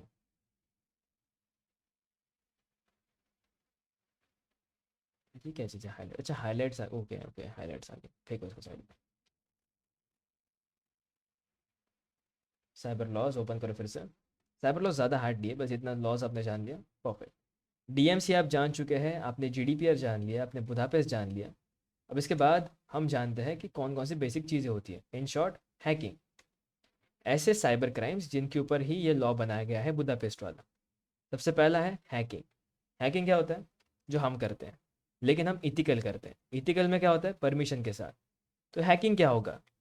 किसी भी सिस्टम का एक्सेस लेना बिना उसकी परमिशन से, वो हैकिंग कहलाता है। बिल्कुल ऐसे ही कि आपने किसी के सिस्टम में कुछ इंस्टॉल कर दिया ज़बरदस्ती, ज़बरदस्ती बिना उसकी परमिशन से, और उसकी मदद से आपको कनेक्शन मिलता है अपने सिस्टम के अंदर। तो वो क्या देख रहा है वो आप अपने सिस्टम पर देख सकते हो, या चाहो तो आप कुछ लॉगिन करवा सकते हो और वो उसके सिस्टम पर भी होगा। इन शॉर्ट, बिना उसकी परमिशन के उसके सिस्टम के ऊपर ताका-झाकी करना, देखना, अनऑथराइज्ड एक्सेस लेना, ये हैकिंग होता है। इसे हम हैकिंग कहते हैं। फिर आता है आइडेंटिटी थेफ्ट। किसी का डेटा, किसी की क्रेडेंशियल्स, किसी की आइडेंटिटी चुराना, ये आइडेंटिटी थेफ्ट में कंसिडर किया जाता है। इन शॉर्ट, मैं आपका आधार कार्ड लूँगा और आपके आधार कार्ड का डेटा चोरी करूँगा और उससे मैं अलग-अलग चीज़ें परफ़ॉर्म करूँगा, सिम खरीदूँगा या जो भी परफ़ॉर्म होता है वो चीज़ें परफ़ॉर्म करूँगा। यानी आपका डेटा, आपके क्रेडेंशियल्स चोरी करके कहीं दूसरी जगह पर यूज़ करना, वो होता है आइडेंटिटी थेफ्ट। अगर ऐसा मिल जाता है तो आईटी सेक्शन 66 सी के हिसाब से आपको 3 साल की जेल होगी, और ये हम आगे पढ़ेंगे। ये है ना यहाँ पर, हाँ, हम यहाँ पर पढ़ेंगे सेक्शन 66 सी क्या होता है करके। आई गेस सी नहीं था, कौन सा था फिर? हाँ, ये था। नहीं, ये भी नहीं था। अच्छा, दिया ही नहीं है। ठीक है, फिर यही होगा। हाँ, यही है, यही सेक्शन 663। कन्फ्यूज़, तो थोड़ा कन्फ्यूज़न होता है यार, मुझे भी कन्फ्यूज़न होता है कभी-कभी। सी होता है, ए होता है, बी होता है, तो कोई बात नहीं। सेक्शन तो होता है लेकिन, ठीक है? आपको भी कन्फ्यूज़ होगा, चिंता मत करो, इसलिए मैंने कहा था कि एआई का यूज़ कर लेना करके। इसे याद थोड़ी रखना है, एग्ज़ाम में थोड़ी लिख के जाना है कहीं पे, बस पता होने चाहिए, इंपॉर्टेंट होता है। फ़िशिंग क्या होता है? फ़िशिंग के अंदर हम फेक ईमेल एड्रेसेस बनाते हैं और किसी को बेवकूफ़ बनाते हैं कि हाँ भाई क्लिक कर, डायमंड्स मिलेंगे, इमोट्स मिलेंगे, क्लिक करो, दुबई की ट्रिप मिलेगी, या फिर क्लिक करो, फ्री का सॉफ्टवेयर डाउनलोड कर लेना। होता है ऐसा, फ्री की चीज़ें डाउनलोड करने को मिलती है ऐसी। हाँ, फिशिंग उसी का एक हिस्सा है। फिशिंग में आप फेक लिंक्स डालते हो ताकि लोग उसमें फंसे और अपना डेटा आपको दे दें।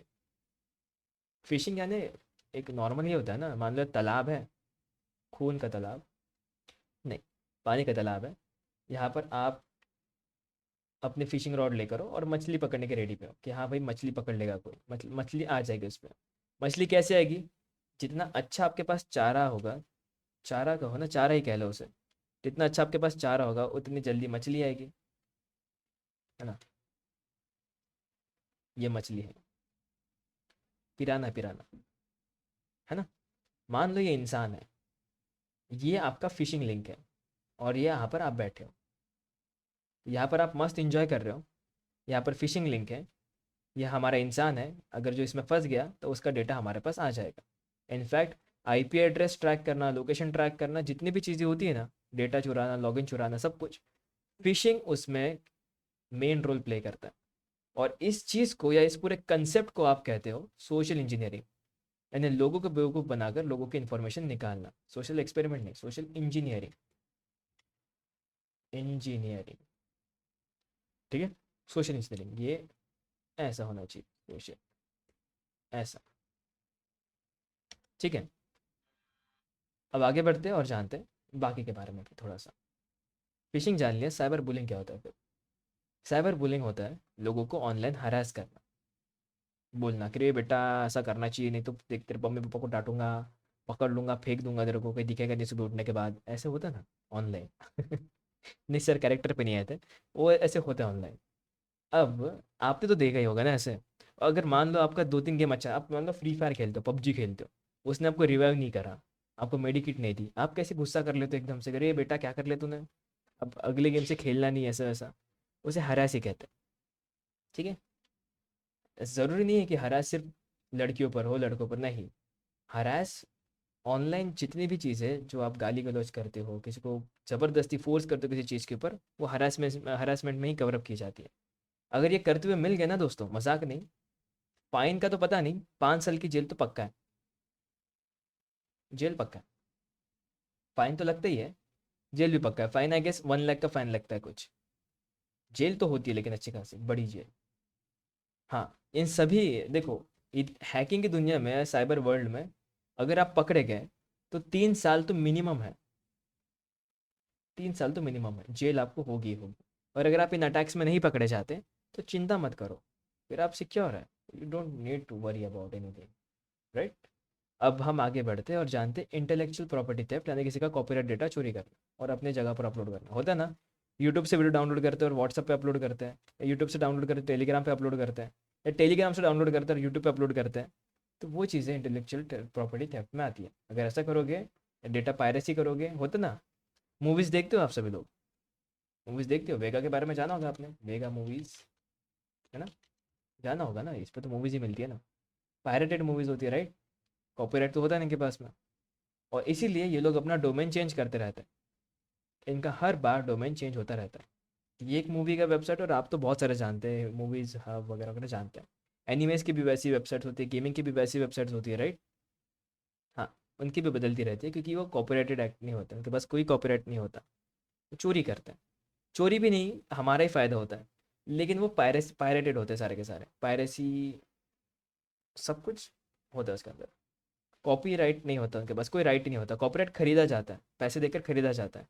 जैसे हाल फिलहाल में आई गेस सोनी टेलीविज़न पर, जो सोनी ये है अपना कोई बच्चों का चैनल, उस पर नारुतो सीरीज़ का कॉपीराइट किसने परचेस करा था?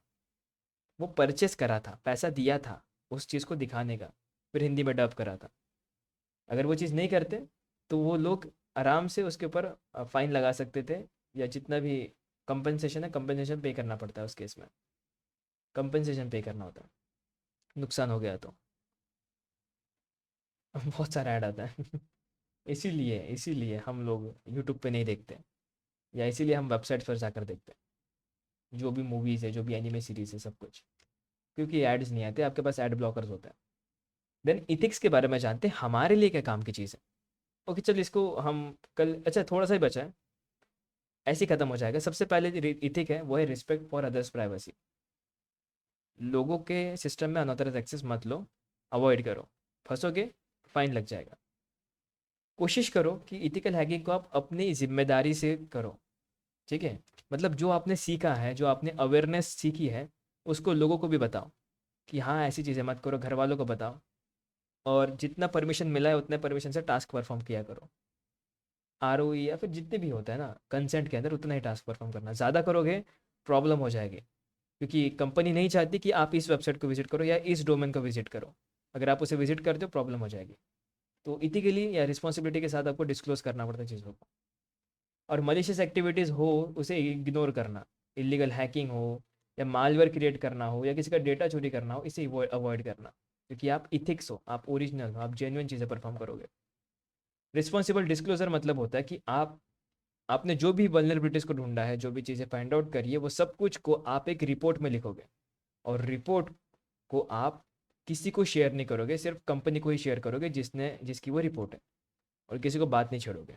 तो बहुत रिस्पॉन्सिबिलिटी के साथ में आपको रिपोर्ट रखनी होती है और उसको डिस्क्लोज करना होता है, क्योंकि अगर आपने इसको शेयर कर दिया तो कंपनी आप पे फाइन्स लगा सकती है, और आई गेस जेल भी आपको जाना हो सकता है। उससे जेल का ही सीन होता है यार।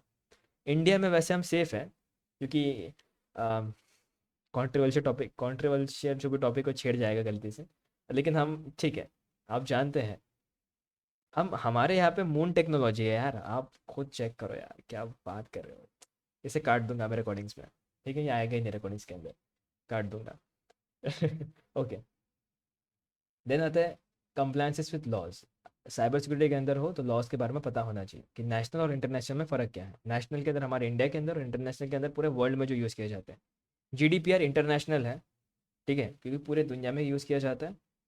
और आपका डीएमसीए भी पूरी दुनिया में यूज़ किया जाता है, और बुदापेस्ट कन्वेंशन लॉ भी पूरी दुनिया में यूज़ किया जाता है। नेशनल वाले कौन से हैं? सीएफएफ, आईटी एक्ट और डेटा प्रोटेक्शन एक्ट, ये तीन ही लॉज है। सीएफए यानी जो कंप्यूटर फ्रॉड होते हैं, या फिर मान लो किसी ने कॉल करके आपको गाली गलौज करते हैं, वो अब्यूज़ हो जाता है, अब्यूज़ एक्ट होता है। तो अगर ऐसा कोई करता है, रिपोर्ट डाल दो, उसको पकड़ लिया जाएगा, ठीक है? या फिर आपके साथ कोई स्कैम करता है, फ्रॉड करता है, तो वो CFFA लॉ के अंदर आता है, जो हमारे नेशनल के अंदर है, इंडिया के अंदर है। और इंडिया के अंदर एक लॉ बहुत चलता है, जो है IT act, international technology act. इतना काफ़ी है।